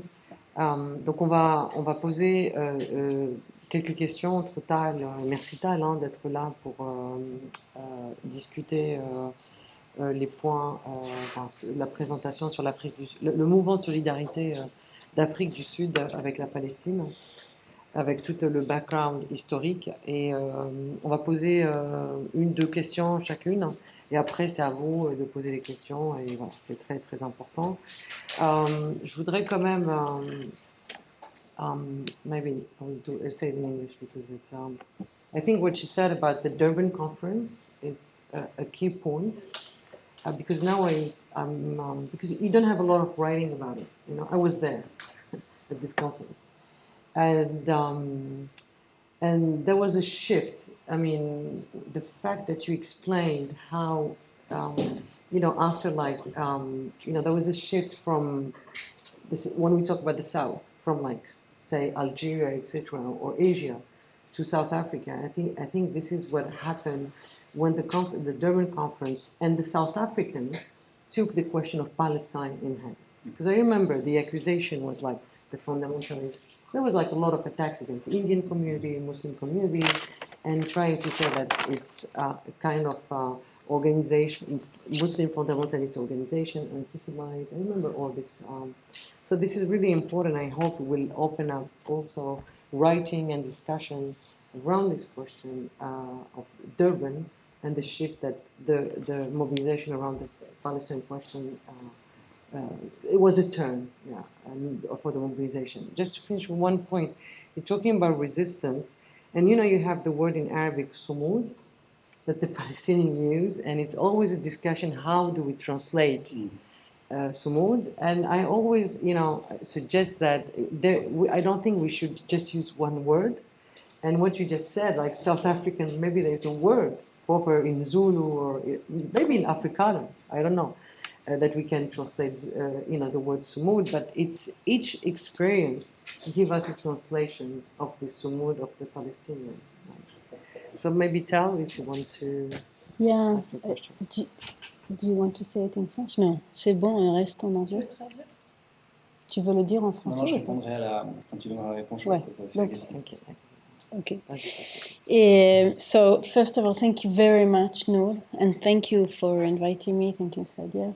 I'm very touched, very, very touched, and also especially from the end of your talk, because you said that the word hope several times, and I think it's something that we really need today. And also, I want to thank you for allowing me to reclaim the word solidarity. Because in France, with my experience in France for the last few years, I've always felt that the question of solidarity here distances people from their responsibility and their place within the colonial games in Palestine. And from what I heard from your intervention and the way South African activists engage into their role and their position in the anti-colonial struggle for Palestine gives me hope also, because when you say about what can be said and can't be said, one of the things that I think you named them very eloquently, that politically what we can't say here can be said in South Africa, and this is very important to hear that in other spaces things can be said, and we should turn our gaze towards the global south or towards where it can be said, and these should be our partners. But also other things that can't be said in France is the question of positioning ourselves and thinking, where do we speak from, and understanding that knowledge is not something that's developed and is subjective. It is subjective, and it's not like we are objective. Everything can be, objectivity is something that is global. So this is something that I think that's very important, and knowledge that I think we can bring in from South Africa. And so one of the things I wanted to ask you is to elaborate, and perhaps before asking the question, another thing is that you brought into the conversation that is, I think, important for us here in the academia in the decolonization aspect is the question of being an engaged scholar. So what does it mean to be an engaged scholar? Because here in France, being an engaged scholar is often treated as you are not academic enough, you are not creating objective knowledge, etc. So from this question of working in front of the universities, we understand that the universities, the heads of the universities don't represent neither the students nor faculty, etc. So this question of being an engaged scholar about Palestine, but also in general. And if you can also elaborate a bit about the question of offensive and defensive. This is for me very interesting, and I'd like to hear more about it. What do you mean when you speak about offensive? Do you speak about internally, or do you speak about the international movement? How do you see that today the movement for the liberation of Palestine is defensive? And is this related to the question of resistance that you brought out? So this is something that for me is fascinating, and I'd like to hear more. I have many other questions, but I'll stop here because there isn't time. And the only thing I wanted to say that the question of crossroads of the 90s between Oslo and the first democratic elections also reminded me of the crossroads of 1948, of the Nakba and the creation of the apartheid state. So the British who take off from India as well, but Palestine and South Africa. And so this question of the responsibility of, and these crossroads that keep happening, these dates and these moments, that keep happening in historically, but also in present day and perhaps in the future. So. Je présente rapidement les questions. Hein. Voilà, Sadia, tu as demandé un approfondissement sur la conférence de Durban et le bouleversement qu'elle a induit, le tournant qu'elle a constitué pour la cause palestinienne. Et tu as également interrogé notre invité sur la traduction du terme soumoud, s'il existait des résistances en palestinien, mais qu'il y a plein de nuances. Pour ça, s'il existait des équivalents en Afrique du Sud. Et concernant la question de Tal, qui remercie notre invité pour avoir utilisé le mot espoir à de nombreuses reprises, et qui souligne que cette intervention permet de réclamer à nouveau le terme de solidarité, qui en France est souvent en réalité utilisé pour mettre à distance, et qui ne tient pas compte du fait que les gens doivent aussi prendre la responsabilité de leur place à l'intérieur d'un système colonial. Et bien sûr, ce qui a été dit sur ce qui peut être dit et ce qui ne peut pas être dit nous montre que la situation française, la situation politique française n'est pas comment dire, la norme partout et qu'il faut justement chercher de nouveaux partenaires et de nouvelles possibilités dans les pays du Sud. Enfin, un aspect très important, c'est que, encore une fois, cette expérience de chercheurs engagés nous montre que le savoir académique n'est jamais un savoir objectif. C'est toujours un savoir qui naît d'une position, c'est un savoir marqué par la subjectivité. Et être un académicien engagé ou un chercheur engagé, ce n'est pas, comme on dit dans l'Académie française, être militant ou ne pas être assez académique, mais c'est prendre, disons, ses responsabilités. Enfin, le dernier point sur lequel tu voulais revenir, c'est la question du mouvement offensif ou défensif. Comment est-ce qu'on peut caractériser en fait ce qu'est un mouvement offensif? Est-ce que c'est à l'échelle internationale? Est-ce que c'est vis-à-vis de ce qui se passe en Palestine? Et bien sûr, voilà, pour revenir au parallèle entre de la croisée des chemins d'Oslo en 90 et de la négociation en Afrique du Sud, un autre parallèle peut être fait, qui est celui de 1948, la Nakba, et la création du régime d'apartheid sud-africain, qui montre bien le rôle du colonialisme mondial dans le cas de l'Afrique du Sud et de la Palestine. Just respond. Yeah, do you respond? Thanks very much. And if you don't mind, I'm going to give quick responses, and then we can have further conversation, because these are really deep questions which require interaction and clarification of one's own ideas. The critique of engaged scholars not being kind of standard, effective, leading formal scholars is thankfully not a critique that has been made in South Africa. There's some murmurs, but in reality South Africa has such a rich tradition of engaged scholarship going over many decades that it's a hard critique to sustain.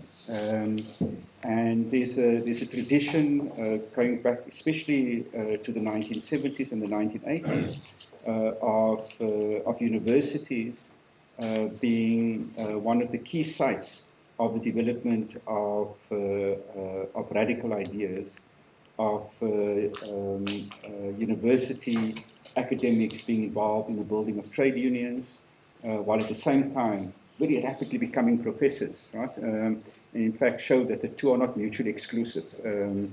Of course, the universities don't recognize in their neoliberal managerialist way engaged scholarship as part of one's promotion. Although there's a big debate taking place about that at our university at the moment. And there's a recognition that something called community engagement needs to be recognized, but exactly how one measures it in corporatist terms is difficult for the university management to kind of wrap its head around. But of course, this is a critique made across the world, and it is part of the issue I raised at the beginning about what I think may be peculiar in South Africa at this point in time. Things can change, but many of the people who are in the forefront of the campaigns at universities are members of Senate. They are leading scholars in the field from the sciences to the humanities. And that's another important point, because often critics want to portray academics who are engaged as being from the humanities and the social sciences. They're not real scientists, but in fact, there's a very active group across the country called Health Workers for Palestine. So deans in the kind of medical sciences and engineering are speaking out. So it's not so that critique, which is nonsensical in itself, has largely been addressed. But there's a deeper issue of what one means by engaged scholarship, and I also don't want to give the impression that academics as a whole are intrinsically progressive. In fact, quite the opposite. Okay? Academics are, I would say, intrinsically conservative, yes. And more so in a context of managerialism and corporatization of universities, a more kind of hierarchical structure in place at universities, which, notwithstanding claims of maintaining and opening academic space of criticism, of critical thought, in fact, there's a counter process of closing space, and in fact, universities and the introduction that was given, quoting about universities and academics being complicit in the violence, I think is important. This leads me very quickly to the question of offensive and defensive, and the kind of broad point that I'm putting on the table is about us needing to take stock of where we are globally. It's a time of monsters. Okay? And the right-wing conservative populism has been ascendant, manifested, of course, mainly by the United States, but even those who wear clothes of liberalism evince a kind of politics that is quite deeply conservative. And the progressive movements are theirs, but they tend to react to the whip of counter-revolution. And the kind of strategies, that's why there was reference in Bandung, because with all the kind of shortcomings of Bandung, it articulated a vision of the third world and the place of the third world in a new kind of world. I think that's fragmented and that's weak. So I'm saying broadly, I don't know whether I'm right. I hope people disagree with me, but I think broadly speaking, whereas in the 1970s and 1980s, even when the repression by the apartheid government was very severe, it was clear that that movement had a forward momentum. It was offensive in that way. And even though within that there were defensive moments, but it was clear, and 1976 is the key moment. Apartheid comes to an end in 1976. It just takes another 14 years for the white minority government to realize that the game is over. Okay, and I think that we're in a different situation now globally, and of course also in Palestine. And then, sorry, these are kind of very kind of short kind of answers. And I agree, just in a sentence, that the World Conference Against Racism was really important. And I think people who were not there won't know that the pressure, from international governments against civil society was enormous. Okay? The work that was done to get the resolution passed required thousands of people marching, right, in Durban to get this resolution passed. And it was a pivotal moment that demonstrated the power of civil society, even against the mobilized power of governments trying to prevent such a resolution from being passed. Ok. Alors, concernant la question des chercheurs engagés, et en réalité, cette idée, cette critique du chercheur engagé, c'est pas quelque chose qui est très présent en Afrique du Sud. Au contraire, on a une très forte tradition d'universités et de chercheurs directement mobilisés pour la Palestine, et des universités comme lieu clé de développement d'idées radicales. Par exemple, le fait que des étudiants participent à la création de syndicats et en même temps deviennent rapidement professeurs, de sorte que l'un et l'autre ne sont pas du tout incompatibles. Évidemment, dans l'université managériale et néolibérale d'aujourd'hui, c'est plus compliqué. Et on a des débats un petit peu bizarres.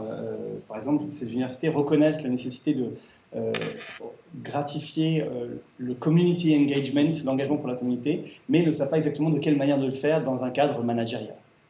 En tout cas, ce qui est certain, c'est que dans le cas sud-africain, ce sont des membres, des personnes à l'avant-garde du mouvement, ce n'est pas juste des étudiants, c'est des membres du Sénat académique, c'est des doyens.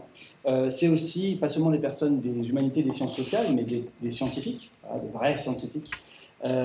Par exemple des ingénieurs ou le mouvement des Health Workers for Palestine.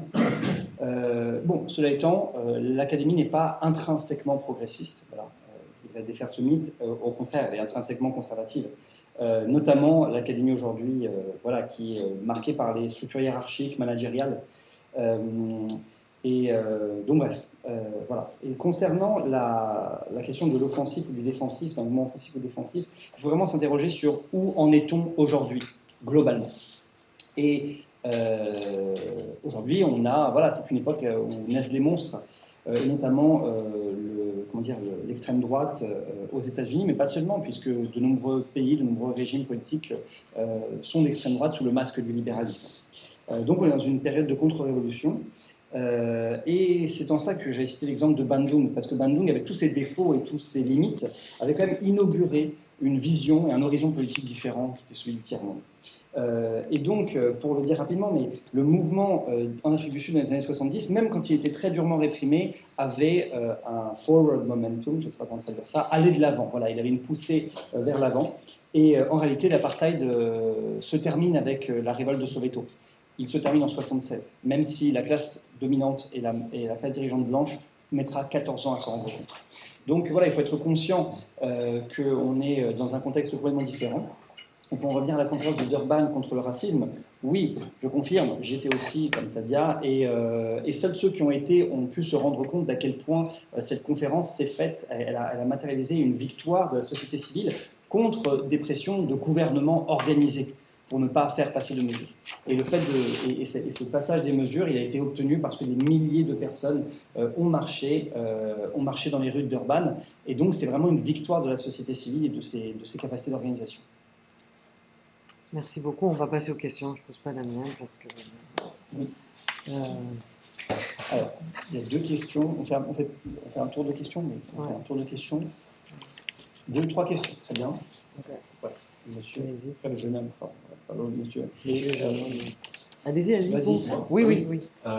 Thank you so much. So my question touches a bit on counterpower and also the hope and the despair. My understanding of our solidarity here in Europe and the counterpower that we're trying to build is to gather strength, to put pressure on our institutions, the cultural, economic, and political, so that this pressure then trickles down to Israel. And the way that we can do this is by not only showing that Zionism is morally repugnant, but also that it's shaky and unsustainable, and in a way telling this elite, cultural and economic and political, that you better leave the boat because it's sinking. And this is also really important for us because it gives us a sense of possibility and of hope, of saying that we are not fighting a losing battle, but a winning one. And here maybe there is an interesting contrast to the case of South Africa, and I'd be interested in your analysis of this, where essentially my understanding is that the BDS campaign really escalated when it was clear that the South African regime was shaky because of internal pressure, the internal mobilization of South Africans, and also because of military failures in the region. In contrast, Israel seems to be, despite everything that all the protests that we seem to observe, seems to be like very cohesive and has managed to outmaneuver militarily its adversaries in the region. And my impression is that this is a direct effect. So, for example, just a few weeks ago, some European leaders seem to be repositioning with respect to Israel, doing some more criticism, indicating that they were going to take some limited action as a result of our popular pressure, but also probably because they sensed that perhaps the Netanyahu government was in danger, etc. And now, with the new military campaign, the war on Iran, on the contrary, we see these leaders just a few weeks ago condemned genocide, just saying openly supporting Israeli imperialism in the region. So then my question is, how can we sustain the mobilization with our limited resources without expecting this sort of like short-term victories, and also being aware that just so much is outside of our control. I hope it's clear. And even if we perhaps should abandon this counterpower thinking of like putting pressure on our institutions and expecting our institutions to put that pressure onto Israel, there is another way perhaps that we haven't been considering. Thank you. Merci beaucoup. On passe peut-être à la deuxième question, monsieur. Oui, donc, au début de votre exposé, vous avez cité ce que vous avez. Je vais traduire les 5 points qui étaient pour vous une évidence. Ce sont des évidences pour vous, mais il faut quand même dire que ce ne sont pas des évidences pour tout le monde. Alors je prendrai le premier point que vous avez cité, c'est l'occupation illégale de la Palestine depuis un siècle. Je tiens à vous rappeler que les Juifs étaient présents il y a 3000 ans, que les 2 temples ont été détruits en 900 avant Jésus-Christ, 70 après Jésus-Christ, que suite à ces destructions, les Juifs ont été chassés de ces territoires. Ensuite, vous pouvez voir l'histoire de l'Inquisition, il y a eu l'expulsion des Juifs d'Espagne, il y a eu l'expulsion des Juifs de France, il y a eu la Shoah. Donc, quand le mouvement sioniste s'est mis à jour pour dire « ça suffit, on va retourner là où on était », comment pouvez-vous dire que c'est une occupation légale? Première question. Deuxième question, on revient sur le sujet d'aujourd'hui, c'est l'apartheid. Israël, en tant qu'État, n'a aucune loi qui peut aller dans le sens de l'apartheid.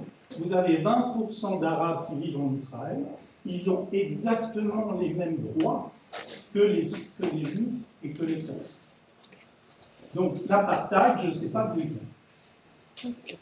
Merci pour vos questions. Il y a une troisième question. Et ensuite on fera la troisième. Une seconde, hein, lui explique. Oui, on pourrait. C'était qui le troisième question? Il n'y avait pas quelqu'un qui avait dit. C'est toi? The first one is the fact that you said that there was an illegal occupation of Palestine for a century. But let me remember you that Jews were present since 3,000 years in Palestine. They have been chased from these territories. After that, there has been the Inquisition. Jews have been chased from Spain, from France, then there's the Shoah. So when the Zionist movement decided to come back to the land in Palestine, how can you say that this is a risk? So this is the first question. Second question is regarding the use of apartheid. He said that there is no law in Israel that can be considered as apartheid, and that there are 20% of Arabs in Israel that have exactly the same rights as Israelis. So how can you speak of apartheid? I don't see where apartheid is. Yes, that's it.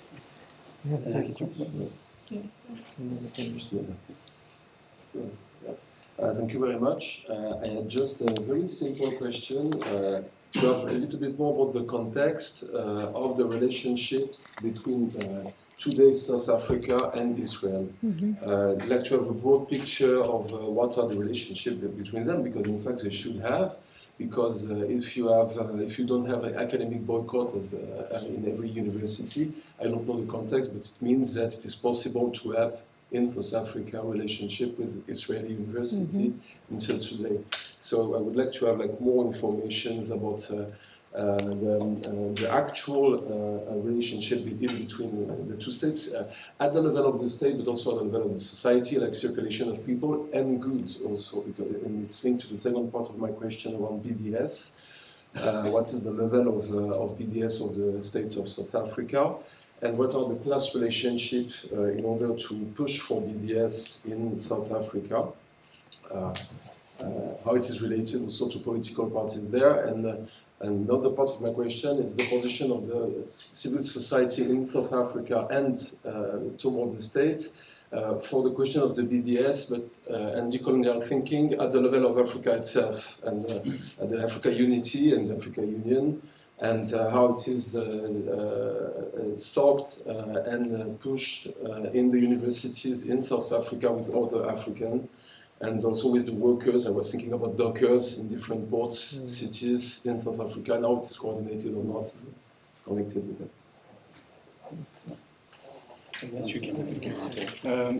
Thanks very much for the questions, and I'll just take them in order. There's some overlap, and your questions allow me to respond to your comments. So I think it's a really important issue about counterpower, and it's a matter that we've been debating. You know, who are we directing our mobilization at? And the short answer is it's not a blueprint, firstly. Okay? I think different contexts require different strategies, different tactics, and we have to be nimble and agile to be aware of the possibilities and openings that may present themselves at the international level, at international institutions and locally, and mobilize in order to advance, often very slowly. And incrementally, you know, in this. So, from the South African perspective, which may not apply, you know, elsewhere, is that we do put pressure on the government. And one example, which kind of you know, relates to an issue that you're raising, is that notwithstanding the ICJ position that the South African government has taken, South Africa remains one of the largest exporters of coal to Israel. Okay? Now, there's a campaign in South Africa, in the trade unions, in the Palestine solidarity movement, to try and stop that.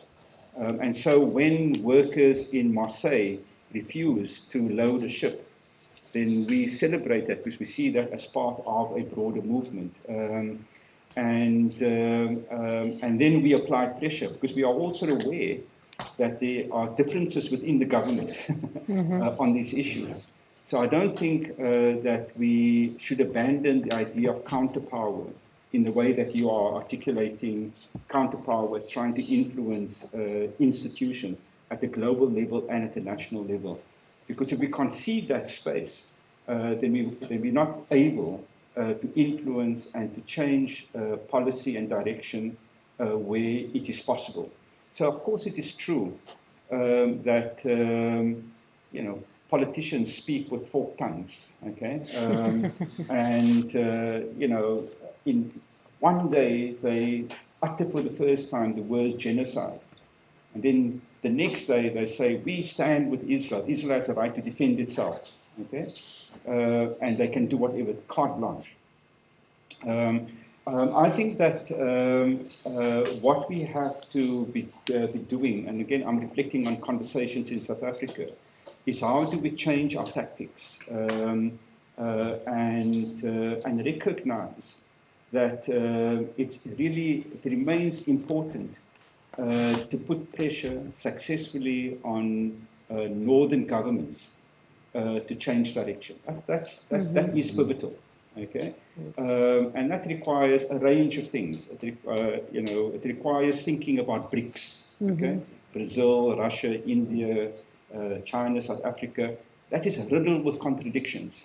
Okay, that is a kind of secondary space of what some people call sub-imperialism. It's not as if this is a naturally progressive space.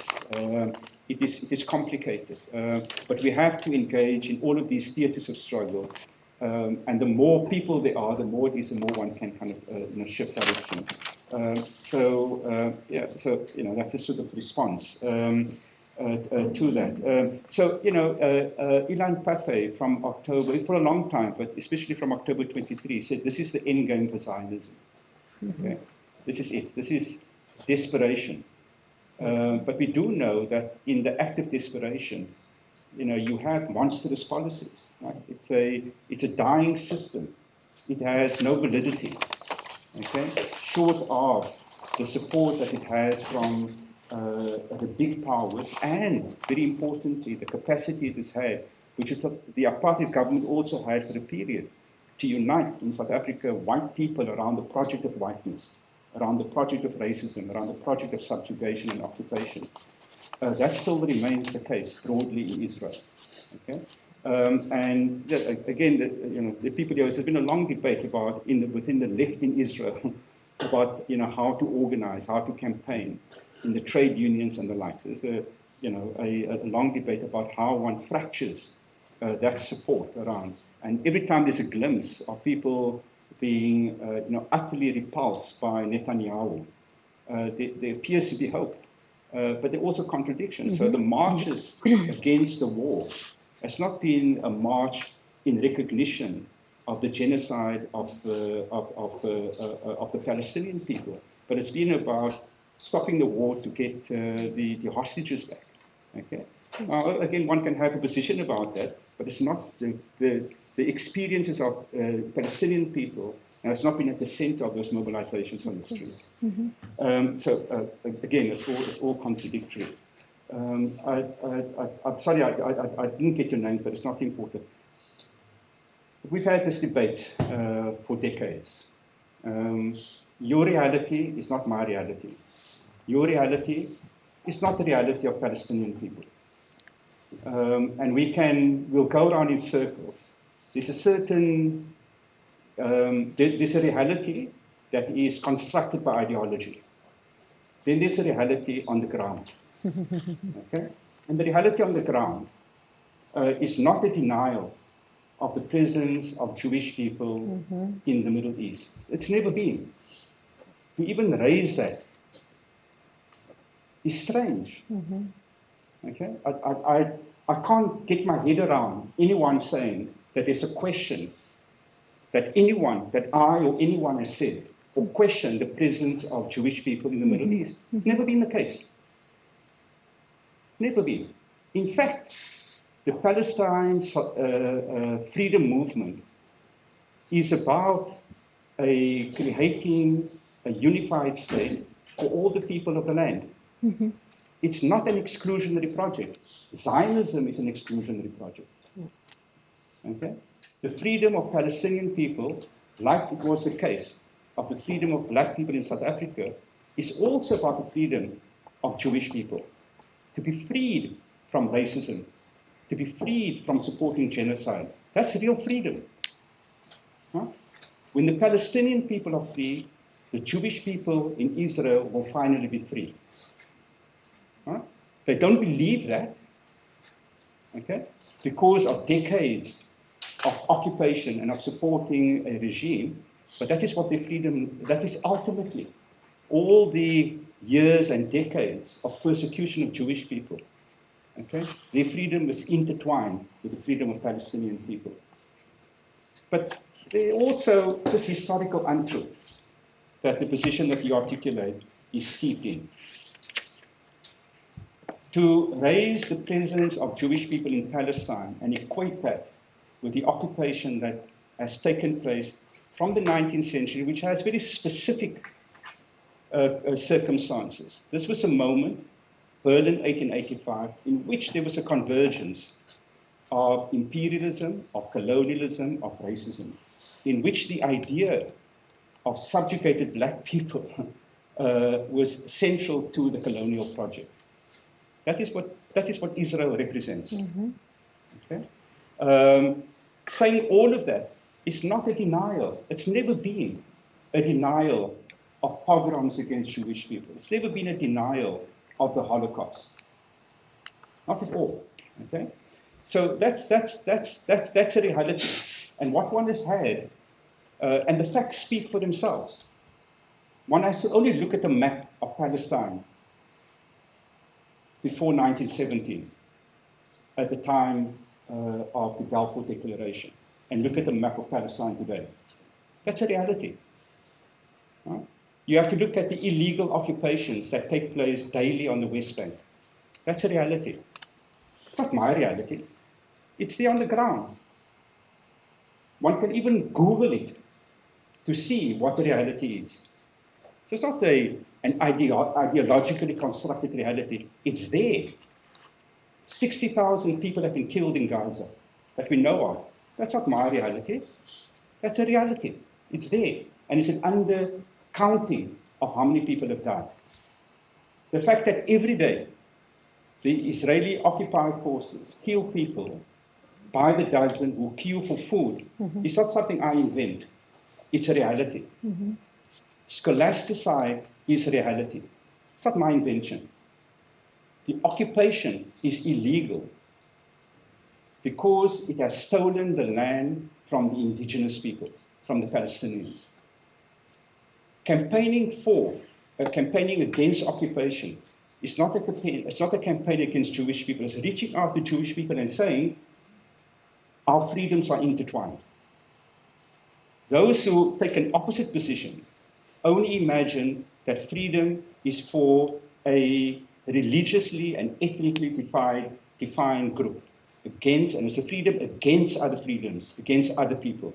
And that, by the way, is a definition of apartheid. Okay? And for heaven's sake, I mean, there's a reality. There are laws, the law of return, which is fundamental, is about the law of return for Jewish people. That's an ethnic apartheid. Right? I mean, so there are many, many examples. Okay, so can I? But we have a different reality. My reality is reality. I think yours is ideologically constructed. This question is important because it kind of raises a set of interesting debates taking place in South Africa. So the BDS campaign is quite central to the work of the solidarity movement. But BDS is very difficult. Okay? South Africa, maybe I said, has a peculiar position because of its symbolic power with the anti-apartheid movement, the ICJ case. But economically, South Africa is quite a small player in terms of the success it can generate about BDS. Okay? But symbolism is important. So just last week, there were Israeli runners at the most important marathon in South Africa, the Comrades Marathon of all things, okay? And people said, no, you can't. You must have a boycott, okay? Because every action, whether it is an individual action or the action of people in a country like South Africa, makes the important point, and that is that we cannot normalize genocide, okay?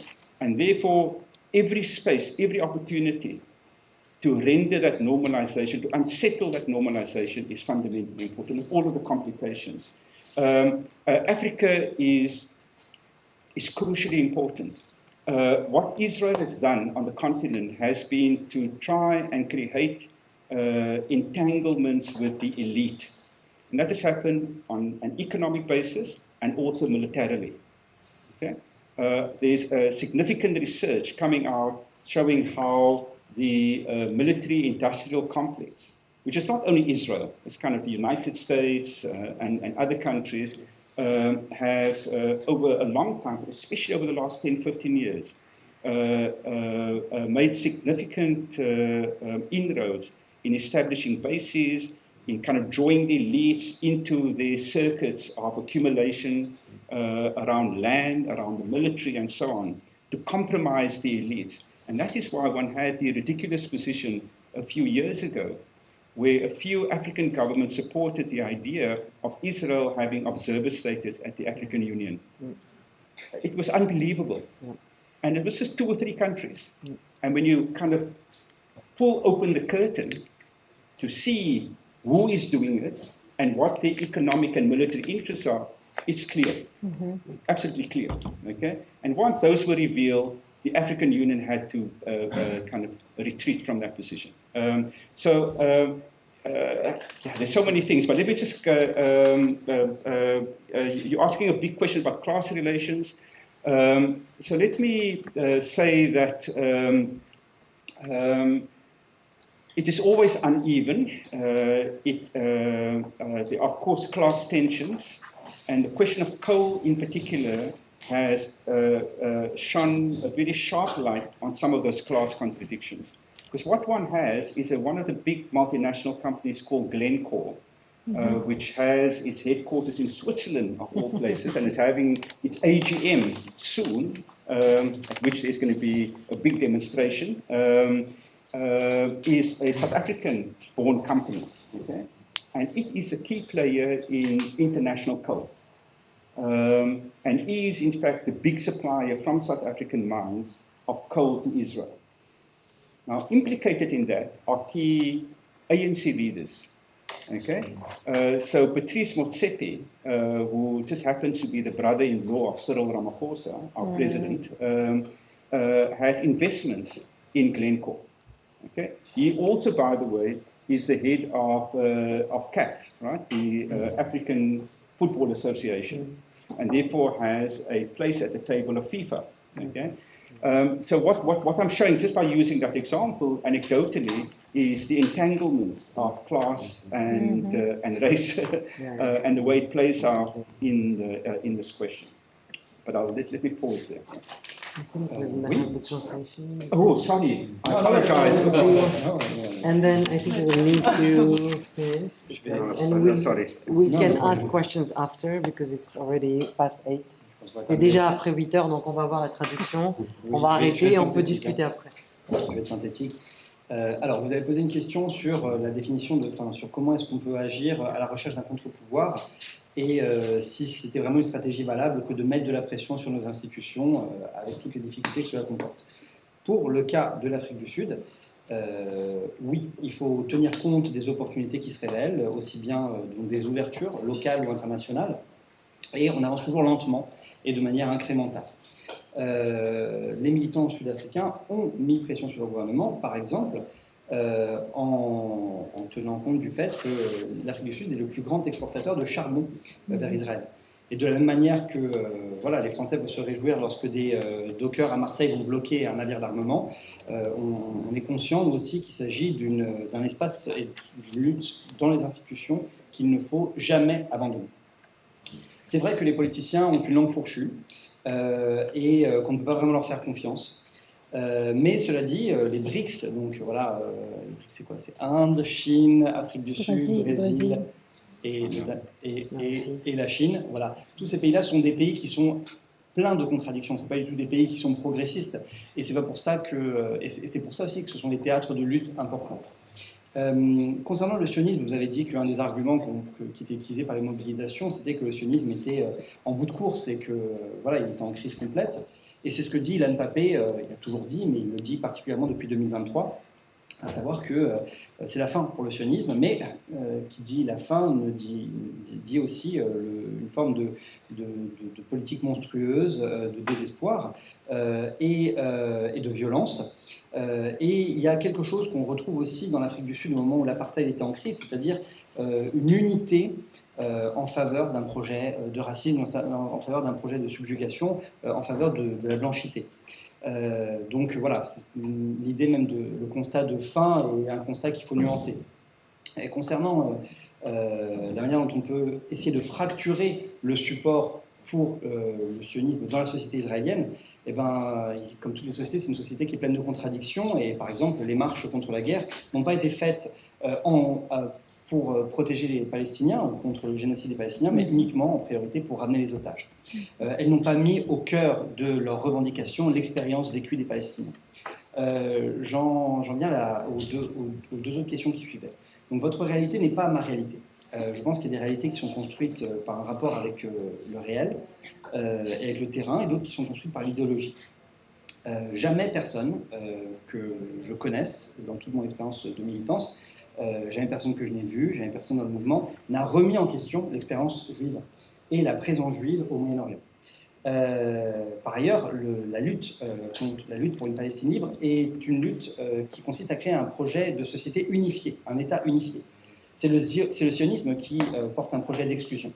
Et si on défend la liberté seulement des uns, en l'occurrence la liberté des personnes juives, en réalité, on ne défend pas une vraie liberté qui doit être pour tous. La liberté pour certains, c'est la définition même de l'apartheid. Ce que disent les militants palestiniens, c'est que le destin des Palestiniens et le destin des Israéliens est entrelacé, et que la libération des uns viendra avec la libération des autres. Et les habitants juifs de Palestine seront libres, par exemple, de supporter un génocide, même si eux ne se rendent pas compte qu'il s'agit d'une libération, c'est une vraie libération. Donc il n'y a jamais eu de déni de la réalité auquel ont fait face les populations juives. Mais par contre, il faut aussi regarder les faits. pour en revenir au parallèle avec l'Afrique du Sud, et à la réalité, prenons la carte de la Palestine. Si on compare la carte de la Palestine en 1917, avant Balfour, et la carte de la Palestine aujourd'hui, on voit une réalité qui est enracinée dans les faits. Il suffit d'aller sur Google pour s'en rendre compte. Par ailleurs, il y a des réalités que je n'invente pas. Il y a 60 000 morts, et c'est un chiffre largement sous-estimé aujourd'hui à Gaza. Ce n'est pas une réalité que j'invente, c'est des faits sur le terrain. Tous les jours, il y a des morts, il y a le scolasticide, ce n'est pas mon invention, c'est des faits sur le terrain. Et encore une fois, les indigènes, voilà, la lutte pour la Palestine est une lutte pour les droits des indigènes, mais ce n'est jamais une lutte contre la liberté des personnes juives. Pour citer un exemple voilà, concernant l'apartheid, la loi du retour est un exemple parmi tant d'autres que je pourrais citer, et de toute façon c'est un débat qu'on a depuis des décennies, et je ne sais pas si nous réussirons à nous convaincre réciproquement. Concernant le BDS est un projet difficile, même en Afrique du Sud. C'est pour ça qu'on continue à avoir des mobilisations. Il y avait récemment une course avec des coureurs israéliens, un marathon avec des coureurs israéliens, qui a donné lieu à des demandes de boycott. Et il faut toujours essayer de bouleverser les processus de normalisation qui sont en cours. Concernant l'Afrique, plus généralement, il faut remarquer la stratégie israélienne de nouer des liens avec les élites, des liens économiques, mais également des liens militaires, puisque le complexe militaro-industriel, c'est pas seulement Israël, le complexe militaire, c'est l'Occident et les États-Unis, a décidé d'établir des bases dans différents pays africains et donc de créer des circuits d'accumulation et des liens stratégiques avec les élites. Et c'est pour ça qu'on a eu des aberrations il y a quelques années où quelques pays africains demandaient à ce que Israël ait un statut d'observateur à la Ligue africaine des Nations. Une fois qu'on a compris quelles relations existaient entre ces pays et quelles relations économiques et militaires existaient, eh bien évidemment les masques sont tombés et cette demande a été jugée légitime. Et pour terminer sur les tensions de classe à l'intérieur de la société sud-africaine et en relation à ce combat, il y a d'énormes contradictions de classe. Et pour vous citer un seul exemple, la société Glencoe, qui d'ailleurs a son siège en Suisse, qui est une des plus grandes sociétés. De coal, charbon. Ah oui, la plus grande société de mines de charbon, a comme dirigeant un des membres de l'ANC, qui est le beau-frère du président de l'Afrique du Sud, et qui par ailleurs a des relations avec la FIFA aujourd'hui. Donc on voit très bien qu'il y a des relations de classe et de domination qui s'exercent à l'échelle mondiale, et c'est aussi contre ça que la mobilisation pour la solidarité avec la Palestine doit faire face. Merci beaucoup. Voilà. Merci beaucoup. Merci vraiment. Ce qu'on a fait, merci.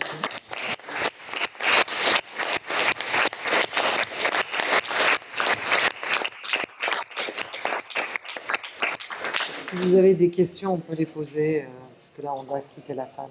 Merci. Voilà, je fais juste une annonce. Je fais juste une petite annonce. Alors déjà, pour remercier nos intervenants, le public qui était présent aujourd'hui, voilà, pour cette très belle séance, et pour annoncer la séance de la semaine prochaine, la rencontre avec Réaf Albatniji et Marion Slitine. Rencontre qui s'accompagnera, donc Réaf Albatniji est une photographe et artiste visuelle basée à Gaza City, et cette rencontre s'accompagnera, qui est la rencontre finale du séminaire pour cette année, s'accompagnera d'une exposition photographique, donc on verra quelques photos. Rendez-vous lundi prochain au même créneau au 45 rue du en salle Jaurès, donc au sous-sol. Voilà, merci beaucoup. Si c'est possible, juste parce qu'aujourd'hui c'est une session jointe avec le séminaire Palestine de l'EHESS. Et je voulais juste terminer avec ça, c'est important qu'il y ait ce genre de coopération avec les différents séminaires, parce que depuis octobre 2023, on voit beaucoup de séminaires qui sont nés autour de la question de la Palestine dans l'université. C'est très important de les garder, c'est très important aussi de faire des choses ensemble. Et merci, ça fait un plaisir d'organiser cette séance avec. Merci Céline. Merci à Céline.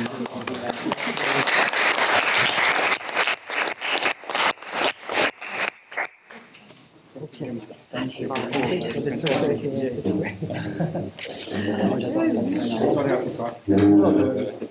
It was raining. Yeah, I was no. I thought I understood how it worked for him. So yeah. You were very important place. People who intervene speak much longer. So